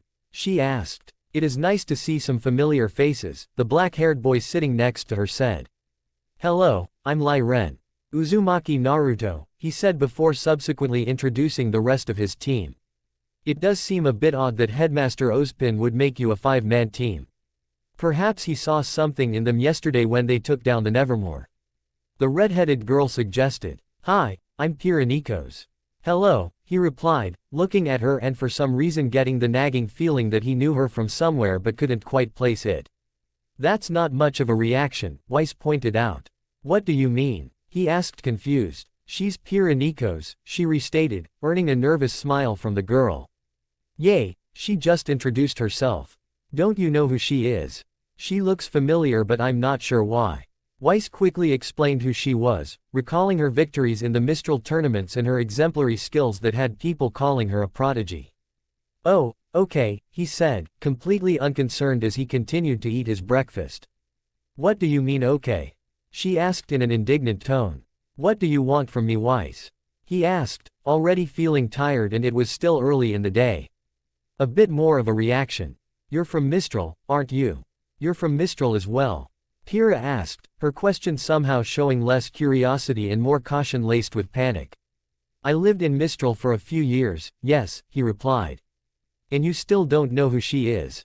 To be fair, I wasn't at all concerned with the tournaments. I was focused on more important things, he said, earning a grateful smile from Pira. I just assumed that your family would have had better knowledge of such things given your skills with your weapon. I highly doubt that, he said. What makes you say that? Because my family's dead, he said bluntly. All at once the mood at the table died. Everyone stared at him, not so much for the news of his family's passing but for the ease with which he said it, like he wasn't at all concerned by the fact that he had no family. What? Weiss started but quickly found her thoughts derailed. I'm so sorry, Pira said, coming to her rescue. Don't be. My parents died when I was still an infant. I don't really know much about them or remember them, to be honest. Still, that can't have been easy, Ren replied. Hard to miss what you never had, he replied. That's a bit morbid, Blake pointed out. Well, at least you had other people who cared about you, Yang said, waiting for Naruto to agree. Right. At this point Naruto had stopped mid-bit, the small bit of egg speared on his fork hovering over his plate. In truth, things had started to get better once he'd been assigned to Team 7. Being together with Sakura, Sasuke, and Kakashi-sensei had helped him to feel a part of something greater, something he wanted to hold onto forever and cherish. Before that, however, things had been difficult. Being an orphan and worse yet the child who unknowingly harbored a demon which had attempted to destroy their village had made for a difficult childhood. He'd never understood why the adults always treated him poorly or why parents told their children to avoid playing with him. He never received a greeting when he returned home, never had anyone else to celebrate his birthday with. Occasionally the third Hokage would visit, but that was usually to check up on him or give him funds for the month. Any questions he asked the old man about his parentage or where he came from were always avoided. He was left in the dark with no justification for why. It had made for a very lonely time in his life, one he didn't care to reflect on. "We should get going, class is going to start soon," he said, picking up his tray to dump his half-eaten food before walking out of the cafeteria. "You're in a bit of a mood," Kurama pointed out. "Hush, I'm just a little irritated." "A little? Naruto, you're radiating such negativity that even I'm starting to feel on edge." "I'm just a little annoyed by Weiss and Ruby. Maybe even the headmaster, I don't know. I'm just dealing with a lot right now and they're not making things easy." "You say that as if anything in your life has ever been easy." "I know I'm preaching to the choir, kid, but if you expected this to be smooth sailing then you're just fooling yourself. We knew this wasn't going to be easy the moment we took that first step along this path. Fact is we're going to be dealing with a lot of setbacks. It may only be 4 years here but we've no guarantee that we'll find the answers we're looking for here within that time. Best get used to it and learn to roll with the punches." "Wow, that was actually quite sensible. Are you getting soft on me?" "Hush, I'm merely looking out for me. I have to share a body with you, you know, so the easier this is for you then the easier it is for me." Naruto smirked, suppressing the laugh he had for Kurama's snippy remark but knowing it would seem odd given that no one else but him could hear him. He was right, though. They'd come here with no guarantee that they'd find the answers they'd been seeking outright. At best they would maybe find a few possible outlets for them to look into but, until they were finished with school, their ability to follow any leads they came across would have to be put on hold until they had more flexibility. Even so, it didn't make their current situation any easier. With Weiss and Ruby effectively acting like oil and water around one another it would take some time and effort on all their parts to get them to at least act civil. Hopefully he'd come up with something and soon, otherwise it was going to be a long 4 years at Beacon. Naruto would be the first to admit that he'd never been a model student. It was an outright miracle that he'd managed to graduate from the Shinobi Academy at all and even after that he'd found he still had a difficult time when it came to mastering various forms of ninjutsu, taijutsu, and genjutsu. That's not to say he hadn't put in the effort. He'd spent countless hours outside of school applying himself, focusing on his own personal studies and attempting to master even the most basic of shinobi skills. It had been a long and arduous road, one he later found out had been complicated by the existence of a tailed demon sealed within him. After discovering that little nugget of information he'd found himself wondering just how differently life might have been for him had the events that had taken his parents' lives away and found him tied to the fate of Kurama. It was pointless to complain about it now but it was nonetheless something he occasionally reflected on. This was one of those times where he found himself with ample amounts of time to reflect on his current situation. Despite its name, Grimm Studies felt less like an in-depth look into the creatures of Grimm, what they were and how they could be killed, and more like an hour where their instructor Professor Port, a portly man with a handlebar mustache and an eccentric ego to match, used the time to regale them with greatly exaggerated stories of his youth. It didn't take long for him to notice that such a thing must have been commonplace as many of the older students were already fast asleep, no doubt having learned early on that the class could be conveniently utilized to catch up on lost sleep. Not everyone was asleep, however, as he could see that Blake had a copy of her own Grimm Studies textbook propped open, though this was mostly to hide the copy of Ninjas of Love she was currently reading, the title giving him the sneaking suspicion it was closely related Kakashi-sensei's own makeout novels. Next to her, Yang was already fast asleep, her snores somehow not betraying her to their instructor. On either side of him his partners, Weiss and Ruby, were busying themselves with their own tasks. To his astonishment, Weiss was somehow finding a way to glean notes from the lecture while Ruby in contrast was doodling. "Kurama," he said, attempting to get the Nine-Tails' attention. His call was met with snoring and not from Yang. While he couldn't exactly see him in his cell, Naruto assumed the moment he closed his eyes he'd fall asleep. He could hear the creature's distinctive snoring echoing from within. "Kurama," he said, again trying to rouse him. Snort, grumble, was all he heard in reply. "Kurama," he shouted. "What?" Naruto jumped in his seat, caught off guard by the tailed beast's snappy reply, and banging his knees on the underside of the desk as a result. His reaction didn't go unnoticed as Professor Port had ceased his lecture to regard the young man along with several other members of the class including his teammates. While most people would have found the situation embarrassing, Naruto wasn't one of them. He was used to being stared at like this as he often found himself in such situations back at the academy. As such, he had also developed a knack for getting out of them. Well, to be fair, it was somewhat successful, just not when Iruka-sensei was involved. Is something the matter, my boy? Professor Port asked, gazing at him with concern, or so he assumed. It was difficult to tell given how bushy the man's eyebrows were. Not at all, sir, he replied, quickly formulating an excuse. I was just so enamored by your story that I got excited and tried to leap out of my seat from all the excitement. Stares met him, the most notable coming from Weiss. His lackluster excuse didn't have any of them fooled, and a few people actually starting chuckling to themselves, expecting Port to call his bluff. Splendid, Port cried, silencing much of the laughter and leaving them all dumbfounded. It's always wonderful to hear that my experiences can still elicit feelings of excitement and determination from my students. Why, it's one of the core reasons behind my decision to leave the field and start shaping young minds. That said, I would ask that you try to keep such feelings contained. Save them for when we face the grim, for you'll need them more so then than in here, my boy. Of course, sir, sorry for the interruption. Not at all. Now, where was I? Ah, yes, Port said, immediately picking up from where he'd left off. Breathing a sigh of relief, Naruto glanced around at those still looking at him.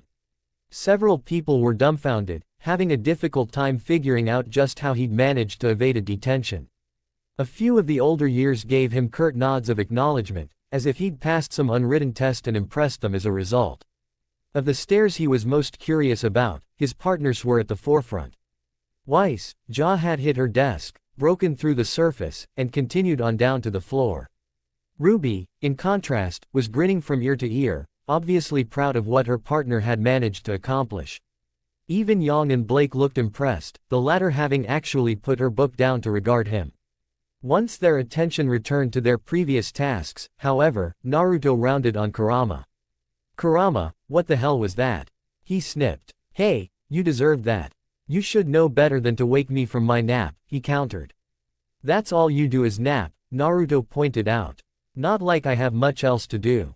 This cell didn't exactly come with an exercise room and entertainment center attached to it. Besides, listening to this guy droll on and on is enough to put the recently deceased out of their misery. So, I'm guessing this guy is all hype and no skill? Naruto asked. He wasn't certain, but he'd heard it said once that those who can't do, teach, and Port seemed to be one of those individuals. I wouldn't say that, Kurama replied. I can definitely sense a great deal of power emanating from him. To be honest, I noticed it from several of the teachers already. It's different from how you shinobi feel, but, if I were to compare them, most of these kids here are all on the same power level, with only one of you being significantly different. Who would that be? That Pira girl, I think. The power I sensed from her is definitely greater than her fellow students, at least twice as much. Still, she's significantly weaker than this Port guy.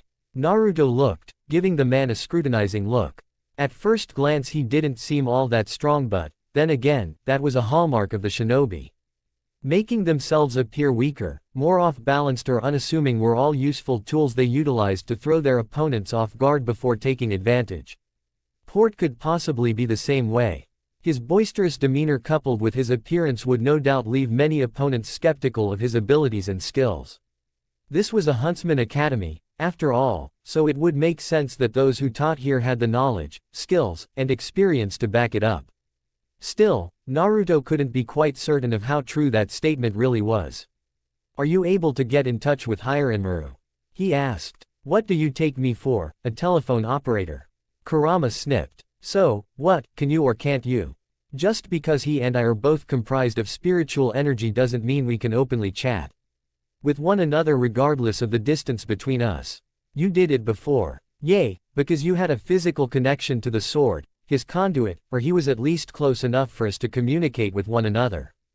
Currently, the best I can do is tell you that he's stowed away in your locker and dormant, like I would like to be right now. Fine, I was just curious, Naruto groused. Well, once you actually have a physical connection, ask him his thoughts rather than interrupting me. Next time I won't stop at scaring you. I wasn't scared, I was surprised. Besides, what could you possibly do that would be worse? You remember the ordeal you were put through when you drank that expired milk after being made a part of Team 7. Naruto scrunched up his face, trying to recall what had happened. It was shortly after graduation and not long after they'd found out who their teams and instructors would be. Having been placed on the same team as Sakura, he'd transformed himself into Sasuke, using the guise to get close to her and attempting to steal a kiss. He'd been thwarted, however, when his stomach had rebelled and he'd found himself on the toilet soon after, suffering in ways he wouldn't soon forget. "Yay, I remember," Naruto replied with a grimace. "Wake me again and I'll put you through something similar but worse in ways you can't even begin to imagine." Naruto scoffed, assuming the Kyuubi was just making baseless threats, but he couldn't help the feeling of unease that followed. Kurama's chakra had a way of seeping out of him, especially when he was under great stress or pushed to the edge emotionally. Not only that, but, because he was sealed within him, that meant they were technically the same being. All in all, it meant they shared the same experiences and there was no telling just how much of his own body the Kyuubi was capable of manipulating. "Fine, but if it's an emergency you better not give me any flack. I can agree to those terms. So, as impressive as it was to see you talk your way out of a detention, are you going to tell us what caused you to jump in your seat?" Yang asked as they walked down the hall towards combat class. "It's like I said, I got excited," Naruto said, knowing full well that the truth would sound ludicrous to them. "Yay, no. I know how boys get when they're excited. I happen to have a natural talent for that," she said with a sly smile, but what happened back there seemed more like surprise than excitement. As much as I hate to admit it, especially given the crass nature of Yang's explanation, that didn't seem at all like excitement, Weiss weighed in. "Ah, you're just jealous that boys find me physically attractive," Yang replied. "I'll have you know there were plenty of suitors vying for my affections back in Atlas. Were those affections genuine or did your daddy have to pay them to act like that?" Yang shot back. "Wah, how dare you. Girls, please, can we save the fighting for class?" Naruto wedged in, hoping to cut them off before they started yet another fight. "I suppose I must agree with my partner's guidance," she said. "Our partner," Ruby corrected, earning a searing glare from the heiress that she simply shrugged off. "Seriously though, if something was wrong you'd tell us, right?" "Of course I would. There's really nothing you need to worry about," he assured her, though from the look he received she wasn't at all convinced. Truth of the matter was there wasn't much he could say that would be accepted by his teammates. Anything he confessed to them, from his origins to how he came to be in possession of Hirenmaru to the fact that he shared a body with a demon in the guise of a nine-tailed fox, wouldn't be accepted without proof. Even if he had something to show for it, he wasn't quite sure they'd readily accept him afterwards. Even he would have had some misgivings about sharing a room with someone who was essentially harboring an uncontrollable beast inside him. "Hey, I resent that comment," Kurama complained. Oh, and said creature was also privy to his innermost thoughts, which made things that much more complex. As it was, they were all making their way to combat class. As per the requirements of their lesson, they'd changed into their combat gear and had also grabbed their weapons. With this being one of the first days of class, Miss Goodwitch intended to use their lesson to get a baseline of their abilities and skill, molding future lessons to fit with the needs of each student as they were paired against an opponent that could challenge them. Oddly enough, Naruto felt better now that he had Hirenmaru in hand, something which have seemed odd at first given that it meant having a total of 2 other voices in his head aside from his own. Still, the calm, collected nature of the spirit was a good contrast to Kurama, something which the young shinobi greatly appreciated. They took their seats in the stands, gazing down at the arena below. Just looking at it gave him flashbacks to the Chunin exams, a time in his life when he'd started to notice a change in his village as he'd slowly but surely begun to become someone other than the demon child. He wondered idly to himself if this arena would prove to be the same, giving him an opportunity to set himself apart from the rest. Before long their sister team JNPR sat down beside them, each of the members giving them their own greeting, with Pyrrha obviously maintaining her polite visage. Naruto nodded back to her, idly wondering if she would maintain that same persona even while in a spar. He wouldn't know without fighting her, however, and instead turned his attention to the floor where Miss Goodwitch was going over the rules. They were the basic things, fights being ended either through yielding of an opponent or aura going into the red. Her strict tone as she almost threatened to enforce her rules should anyone attempt to break them gave him the impression she wasn't kidding around. Once she'd laid down the ground rules, however, it was time to move on to the main event. Our first fight will be Pira Nikos, she announced, to no one's surprise. Whispers and silent chuckles could be heard as people knew Goodwitch was starting things off with a show to set the bar and that whomever was chosen as her opponent would no doubt be trounced. And her opponent will be Uzumaki Naruto. No sooner had the words left her mouth when Naruto felt everyone's eyes zero in on him, including Pira's. While he was used to being the center of attention, the fact that it had happened to him twice in one day and in back-to-back classes no less was a little disconcerting. He glanced over at Pira, receiving a polite "I'm sorry" shrug from the girl. He gave her a smile and polite nod in return, acknowledging the fact that this wasn't her fault. Knowing there was nothing he could do about his situation, he rose to his feet, Hiranmaru in hand, and slowly made his way down the arena. Go Naruto. Ruby cheered. 50 Lean says he kicks her ass, Yang replied. Yang. Ruby cried. You're on, Nora replied. Nora, please don't, Ren sighed. There's little doubt that Pira will win this bout, Weiss. Weiss, you traitor. He's our partner, we're supposed to root for him, Ruby snapped. I'm not a traitor, I'm simply pointing out the obvious facts. Pira is a 4-time tournament champion and while I have great faith in Naruto's abilities, he doesn't have her level of skill. She'll defeat him just like she has every opponent before. There's a first time for everything, though, Ruby grumbled. Naruto stood on one side of the arena, facing Pira who was on the other. Wearing his usual orange and black jumpsuit, he felt right at home in the clothes he'd worn for so many years. Being a shinobi, it was well known that having clothes which allowed for optimal movement were integral to their ability to carry out a mission. The same could be said of the huntsman life as their ability to hunt and kill the Grimm required they wore clothing that allowed them to move freely without restricting their actions. He just wondered why they had to wear those awful school uniforms which were so restricting and itchy. You ready to go, Hiranmaru? Naruto asking, his gazing never shifting to his opponent as he watched her stretch while they waited for Miss Goodwitch to prepare the arena. I'm ready whenever you are, Naruto. A word of warning, your opponent is not someone to be taken lightly. Yay, I know. Weiss gave me a lecture all about her exploits, Naruto groused. It would seem she's more than just talk. I can sense a great deal of power coming from this young woman. I advise caution when fighting her. Best to feel it out before making any invested attacks, he advised. I'll keep that in mind, Naruto replied, readying himself for the fight. Are both combatants ready? Miss Goodwitch asked aloud. Neither Pira nor Naruto answered, instead choosing to silently nod their approval while maintaining their gaze. Begin. The words had barely left Glinda's mouth when Pira shot off like a bullet towards Naruto. The young shinobi noticed this immediately, instinct taking over as he drew Hiranmaru to block her attack. He managed to bring it up just in time as the tip of her spear impacted the flat of the blade, preventing her from skewering him like a fish.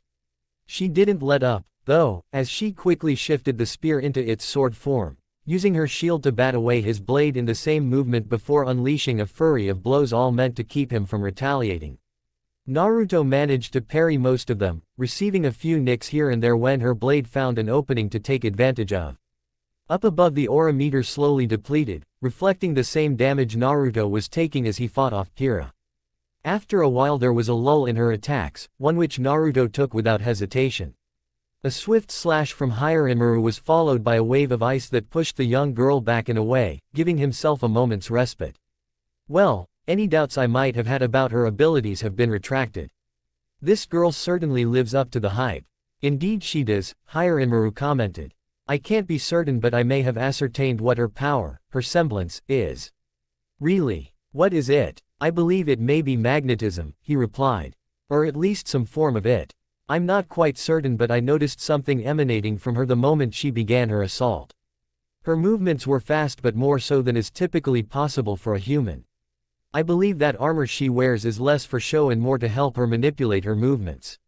So, when she's in trouble or wants to get the jump on you then she uses her semblance to manipulate her armor and therefore her body, Naruto concluded. Precisely. I also noticed she attempted to do the same to me. Really? Yes, though I only allowed her to have a small margin of control. I could easily prevent her semblance from affecting me altogether, but, given the setting, I thought it best to at least let her maintain the illusion she has something of an edge over you. Huh, so if you're doing that, then I'm guessing Kurama is the one messing with the aura meter. That he is, Hiranmaru confirmed. How are you doing that, by the way? It's nothing overly complex. I'm just using your chakra to simulate aura just like the rest of these kids. Huh, really? Naruto asked, surprised. Yes, really. You've spent so much time around these people, I've been able to gain something of a grasp on it. As far as they're concerned, you have aura same as the rest of them. Then I'd better lay off the jutsu or my aura is going to drop fast, Naruto replied. Leave that to me. I won't give you complete use of my chakra, but if you let me know when you plan on using a jutsu, I'll give you a hand to ensure your aura doesn't take a hit. Thanks, I appreciate your help. While this lengthy conversation may have seemed to be going on for several minutes, the fact of the matter was it only lasted a few seconds. It ended at just the right moment too, as Pira quickly sprang back into the fight, unleashing a flurry of blows onto Naruto. Instead of simply defending this time, he instead met her blow for blow, forcing her to have to either parry his attack or block it with her shield. The interesting thing was, rather than get frustrated by this, Pira seemed to be enjoying it. The polite smile she'd worn quickly gave way to one that was genuine, and Naruto found himself starting to enjoy himself as well. There was just one problem he was having at the moment. Wow, look at them go, Ruby cooed, watching the fight with stars in her eyes. Looks like I'm going to win our bet, Nora said to Yang. What are you talking about? You're the one who's going to fork over 50 lean, Yang shot back. He's so cool, I had no idea Naruto had this much skill, Ruby whispered to Weiss, ignoring the bickering that was breaking out next to her. Neither did I, the heiress confessed, staring at her partner in confusion. Up until now, she'd had no idea Naruto was capable of going toe-to-toe with Pira. She figured she could be forgiven for having thought that. Pira was, after all, a well-known tournament champion who'd been featured on magazine covers, cereal boxes, and had been interviewed on several occasions. Naruto, on the other, was mostly an unknown. Aside from the incident in Mantle where he'd taken on and defeated a Goliath, she really didn't know much about his skills. Even when she'd had a chance to find out just how good he was, she'd immediately assumed he was yet another suitor attempting to get into her good graces by choosing an avenue the others hadn't before. Color her impressed to find he was nothing like them. What really struck her as odd, though, was the way the two were interacting in the fight. It didn't have anything to do with them holding back. It was obvious from the start that Pira intended to do just that, and not long after she noticed the same thing was happening with Naruto. The two were on a completely different level, and they were slowly but surely warming up to the idea of taking off the restraints they'd placed on themselves, one at a time. No, what was odd about Naruto were his movements. They partially seemed like they were his own and at the same time partially like they were someone else's. If one were to describe it, was as if someone was controlling his movements, guiding him per se, and then in the next moment they were his own, completely natural, as if he'd spent countless hours honing his skills.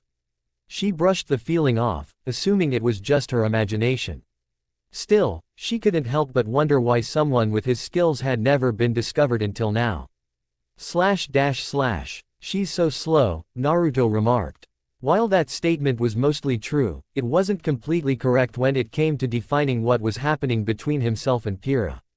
To everyone watching, the speed at which he and Pira were sparring was incredibly fast. Had anyone else been fighting her, they might have been overwhelmed by the sheer ferocity and relentlessness of her attacks. The fact that Naruto was able to keep up with her and even match her speed was simply a testament to the training he had undergone. Being a shinobi, speed was paramount to achieving victory. Being able to quickly infiltrate enemy territory without being noticed, escaping before they had time to react to your presence, and even being able to perform jutsu signs before an opponent could react or counter them often meant the difference between life and death. However, Naruto had the distinct feeling that such wasn't the case here. While he knew for a fact he had a decent reaction time, the fact that he could easily keep up with Pira was a bit difficult for even him to believe. Hey, Hiranmaru, are you augmenting my movements or something? If you're asking me if I'm doing something to help you keep up with the young woman, then yes, but only just. I'm merely adding to your overall skill set, not fighting your battles for you, so you'd better not assume you can rely on my power to get you through all of your fights. Wouldn't dream of it. As they were talking, Naruto and Pira had been circling each other around the arena. 10 minutes had already elapsed in the spar, but it somehow felt longer and more exciting. He could tell from their aura meters that they needed to end this soon, and Naruto had already devised a way in which he might be able to end things quickly.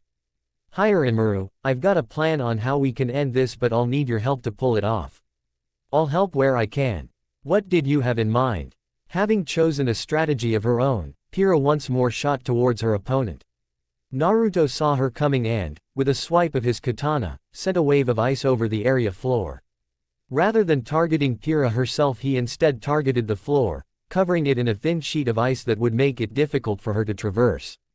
Pira continued on unimpeded, though, as her semblance allowed her to maintain her balance despite the treacherous terrain. Naruto didn't seem at all perturbed by this, however. In fact, he seemed almost pleased. She wouldn't understand why until he brought the tip of his katana straight down onto the ice.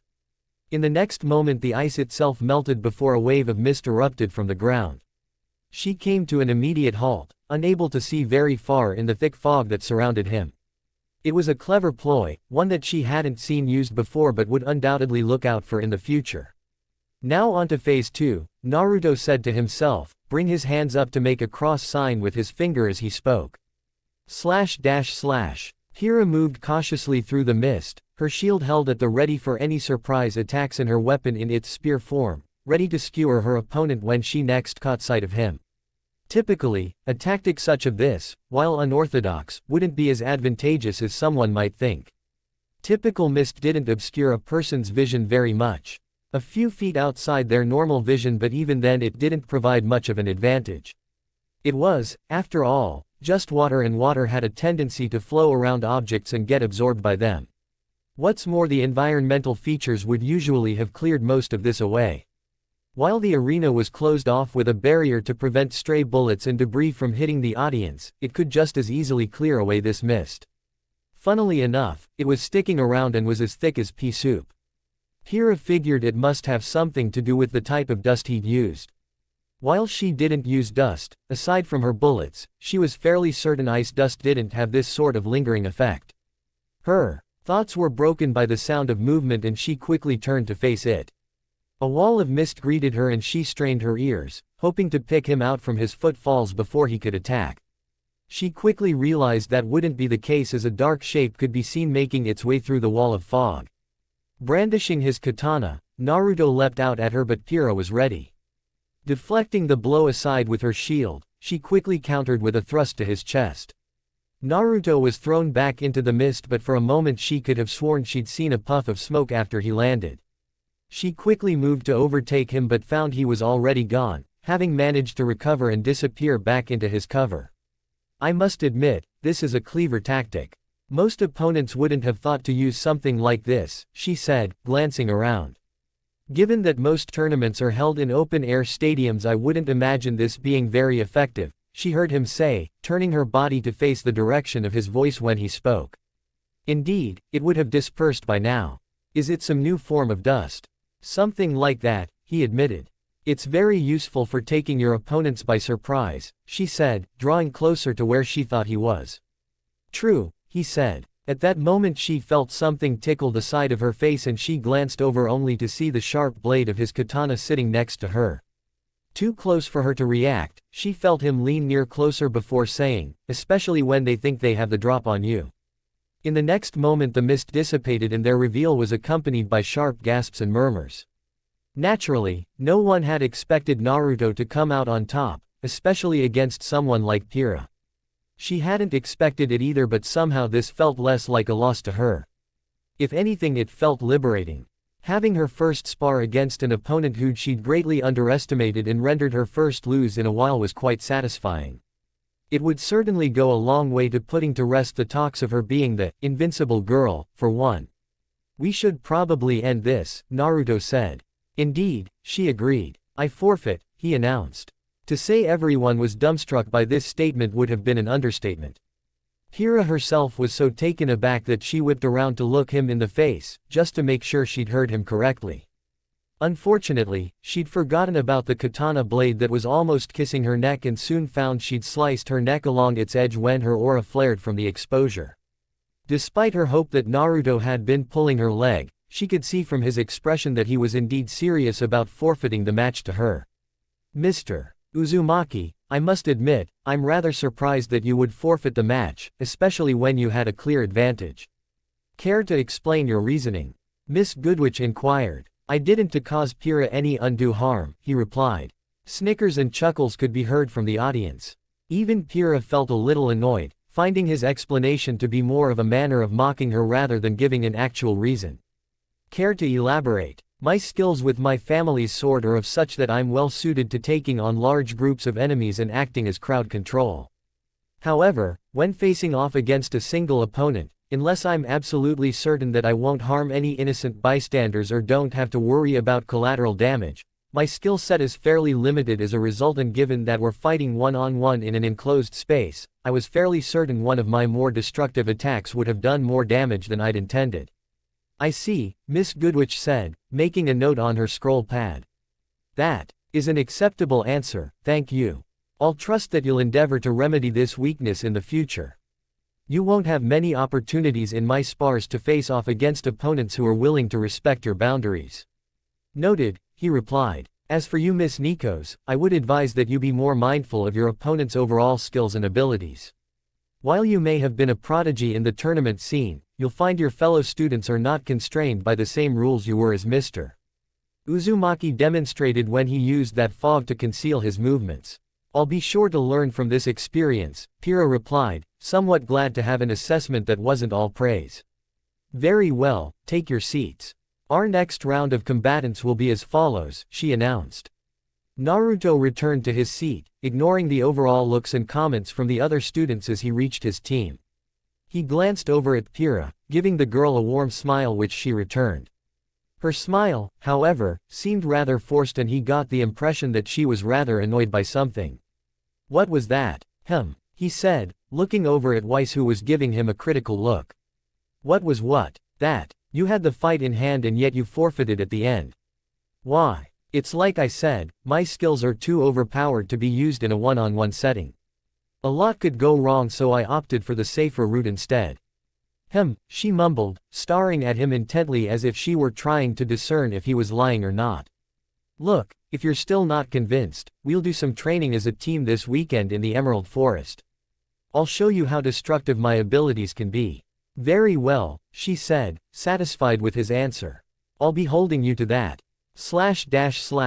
The rest of their day went fairly smoothly after that. The spars that followed were fairly interesting aside from the match that included John Ark, Pyrrha's partner, and Carden Winchester, the leader of Team CRDL. To say that the match had been one-sided would have been an understatement. It was obvious that Carden held the advantage, with John doing everything he could to try and stave off the attacks or simply survive. At the end of it he was given some rather harsh criticism by Miss Goodwitch before being sent back to his team with a rather dejected look on his face. All the while Pyrrha sent him awkward glances, telling him that she still felt bothered by their spar.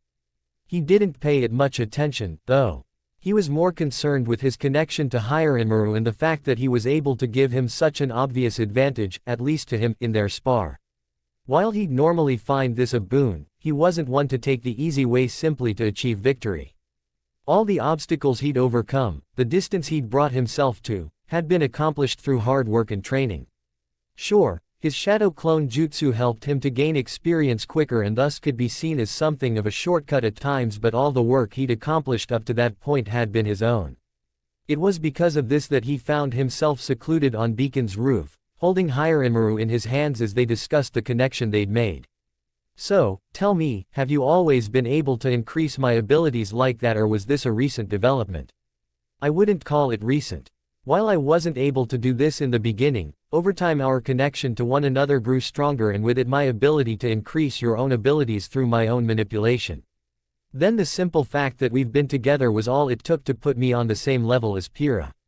Naruto concluded. Not exactly. While simply being within one another's vicinity allowed us to establish a connection, the simple fact of the matter is that it required much more effort on your part for me to create a tangible link that enabled me to lend my strength to you. I'm not sure I understand. Tell me, Naruto, as a shinobi, did you find you were capable of performing the same techniques as your peers simply by viewing them or being around the tools that enabled them to accomplish their mission? Of course not. I had to really work hard just to keep up with everyone, he admitted. He'd had the same trouble when learning how to perform the jutsu that allowed him to walk up the side of trees. He'd spent a good afternoon landing on the back of his head before he'd finally asked Sakura for some advice. Indeed, while my presence is all that's required to create a connection between the two of us, in order for me to gain greater control and thus offer a greater portion of my power to you, I required you to train and hone your skills. By doing that we were able to strengthen our bond, ensuring that I could give you greater aid when needed. I see. So all that training we did while living in Raven's camp was meant to do more than simply teach me how to manipulate Rishi, Naruto realized. Exactly. While I do intend for you to gain a greater mastery over those abilities and thus increase your overall skills and ability to rely on your own strength, I also felt it was necessary to strengthen our bond as well should you find yourself in a situation where my interference would be necessary. Understand, however, that I will only lend you my aid when I feel it is needed, not simply because you desire it. I think I understand, Naruto replied. Though, to be honest, your interference during the spar may have made things that much more difficult for me. Goodwitch probably thinks I have the skills to hold my own against Pyrrha. Knowing that she's probably going to become a regular opponent for me in the arena. Perhaps. Perhaps not. What do you mean? The connection you and I have established also allows me to see into your memories. I've gleaned a great deal of knowledge about you, including your work ethic. I'm glad to see you're not one to slack in their training. While you may have some difficulty handling the power you now wield, in time you will gain a greater grasp on it and require my interference less and less. Wow. That's cool, though a bit disturbing, Naruto said, wondering just how many of his memories he had actually seen. Why can't you just take control all the time? You know, autopilot or something like that. You mean use you like a puppet? Hiranmaru asked. I could, it wouldn't be difficult, but certainly not something that I would recommend doing. How come? Do you recall the few times Kurama's chakra leaked out and overtook you? The question, while seeming odd, caused Naruto to reflect on the few times it had happened. At best he remembered how overcome with rage he'd been at the time and the innate desire he'd had to kill whomever had wronged him or his friends. It hadn't been a pleasant experience, especially considering his body had paid the price for it in the aftermath, but all in all it had helped him at the time. Yay, I remember. What you were probably unaware was the toll it was taking on your body, Hiranmaru pointed out. While you were sore after the incident, allowing Kurama's immense chakra to overwhelm your body was taking its toll on you in ways you wouldn't be able to physically see. To put it in layman's terms, the act itself was causing you more harm than good. Really? Indeed. While the earlier incidents were minimal in their damage, had more of his chakra leaked out there was a good chance you'd start to notice lasting effects. Before long it might have killed you. That statement got Naruto's attention. So, does that mean our connection could have the same effects? If you were to allow me to take full control, yes. The sword itself, while acting as a conduit, also enables me to establish a connection and regulate how much of my power you wield. With time and training you'll begin to gain access to more and more of my powers until you reach a point where you can wield it completely, unimpeded by any detrimental effects.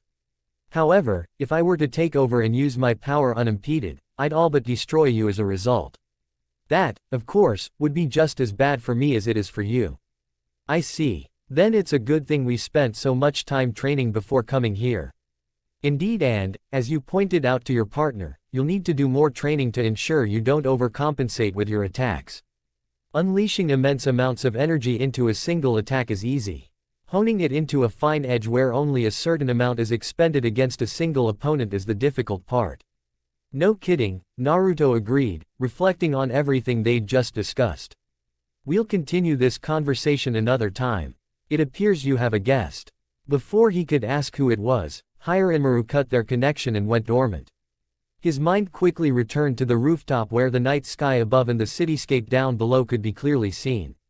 Considering that only his team members knew he was up here, he figured it must be either Weiss or Ruby who'd come to see him, no doubt looking for a way to monopolize some time with their partner. He was understandably surprised when he turned around and instead saw Piraniko standing in the doorway. "I hope I'm not disturbing you," she said.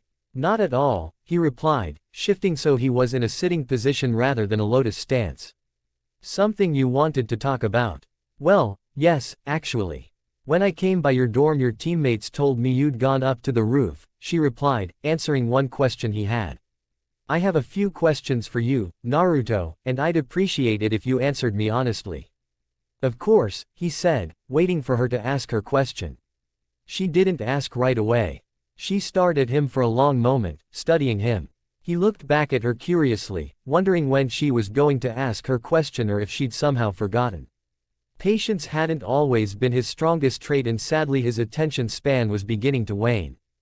Hira must have found what she was looking for, however, as she took a breath and asked. "Our spar this afternoon, did you forfeit on purpose?" Naruto stared back at her, visibly confused by the question. Did she think he'd not been serious when he'd given in? He didn't think she did. He'd explained his reasons why shortly after to Miss Goodwitch so there shouldn't be any confusion about his intentions. Still, he wasn't certain that was what she was getting at. "Could you elaborate? I'm not quite sure I know what it is you're asking." "Oh, yes, I can see how you might be confused," she replied. "Did someone ask you to throw the match or threaten you in any way if you didn't?"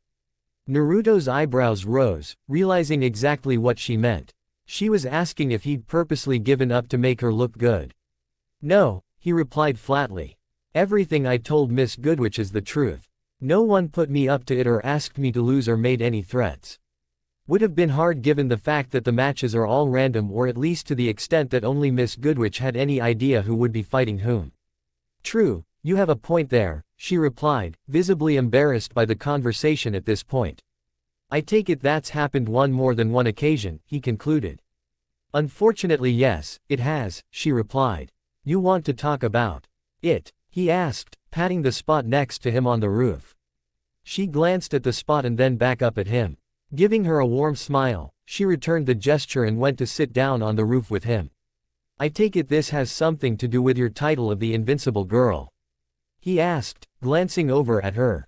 "I see you've heard about that," she remarked with a wince. "Weiss gave me a lecture not long after we became partners. She was rather scandalized by the fact that I had no idea who you were despite having come from Mistral. Honestly, I never cared for the popular people. Never really understood what all the fuss was about anyway." "I'm glad to hear that," she said, smirking in spite of herself. "Meeting people who think that way is one of the reasons I came to Beacon. Oh, back home, I was placed on a pedestal. From the moment I became a competitive fighter one was seen as untouchable, in more ways than one. People who claimed I was their friend only sought to use my fame for their own gain and people I wanted to be friends with saw me as someone too far above them to be considered worthy. On more than one occasion I wanted to just take all the fame and notoriety I'd accumulated and cast it aside. I wanted to be normal for once. So why didn't you? Because it was impossible. Because no one would believe me. Because my every move would have been questioned, scrutinized, and over-exaggerated to either mean something outlandish and completely off the mark. The list goes on and on. I had very few options, if any. Beacon was one of the few I felt was marginally possible. And then we sparred," Naruto said, putting the pieces together. "And then we sparred," she agreed. "I have to admit, your forfeit was so out of left field that I started wondering if someone had paid you off or threatened you in some way. I take it that's happened in the past. More than you think. Anytime I've found myself facing off against a challenging opponent I've heard of them being sent death threats by fans or offered large sums of money by sponsors, all in an attempt to get them to forfeit or throw the match entirely. I can see how you would think that of me," he admitted. "I can honestly say, though, that none of those were what happened today. I haven't been using my family's sword for very long but I learned early on just how powerful it can be. Out in the middle of nowhere, facing down Grim, it's easy for me to simply unleash its destructive power without any thought to the consequences. In a closed ring, however, one-on-one and with an audience, I found it much more difficult to keep that power contained. You say that but I remember you managing to keep up with me in that fight of ours. Not many people are able to do that," she pointed out.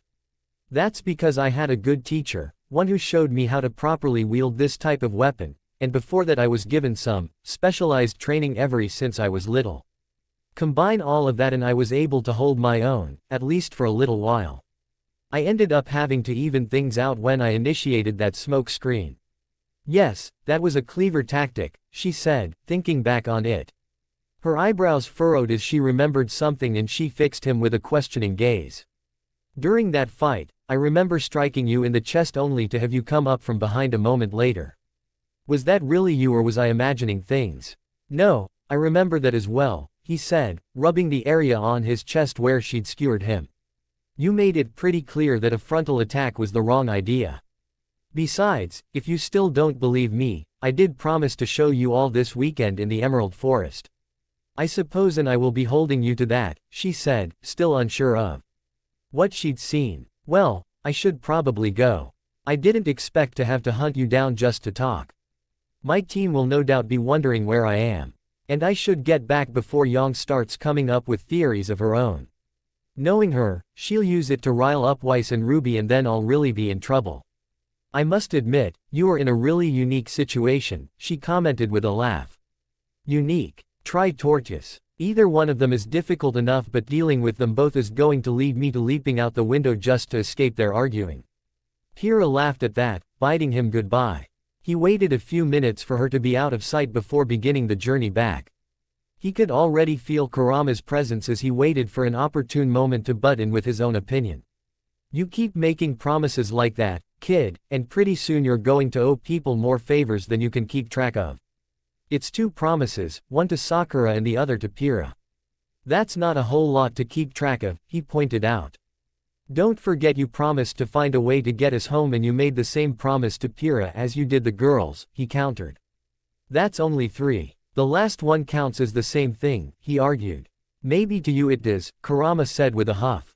Naruto didn't answer. He knew what Kurama was getting at. While he was starting to enjoy himself, things were starting to get complicated. He had a mission, a goal, and sooner or later he would have to end up leaving all of this behind.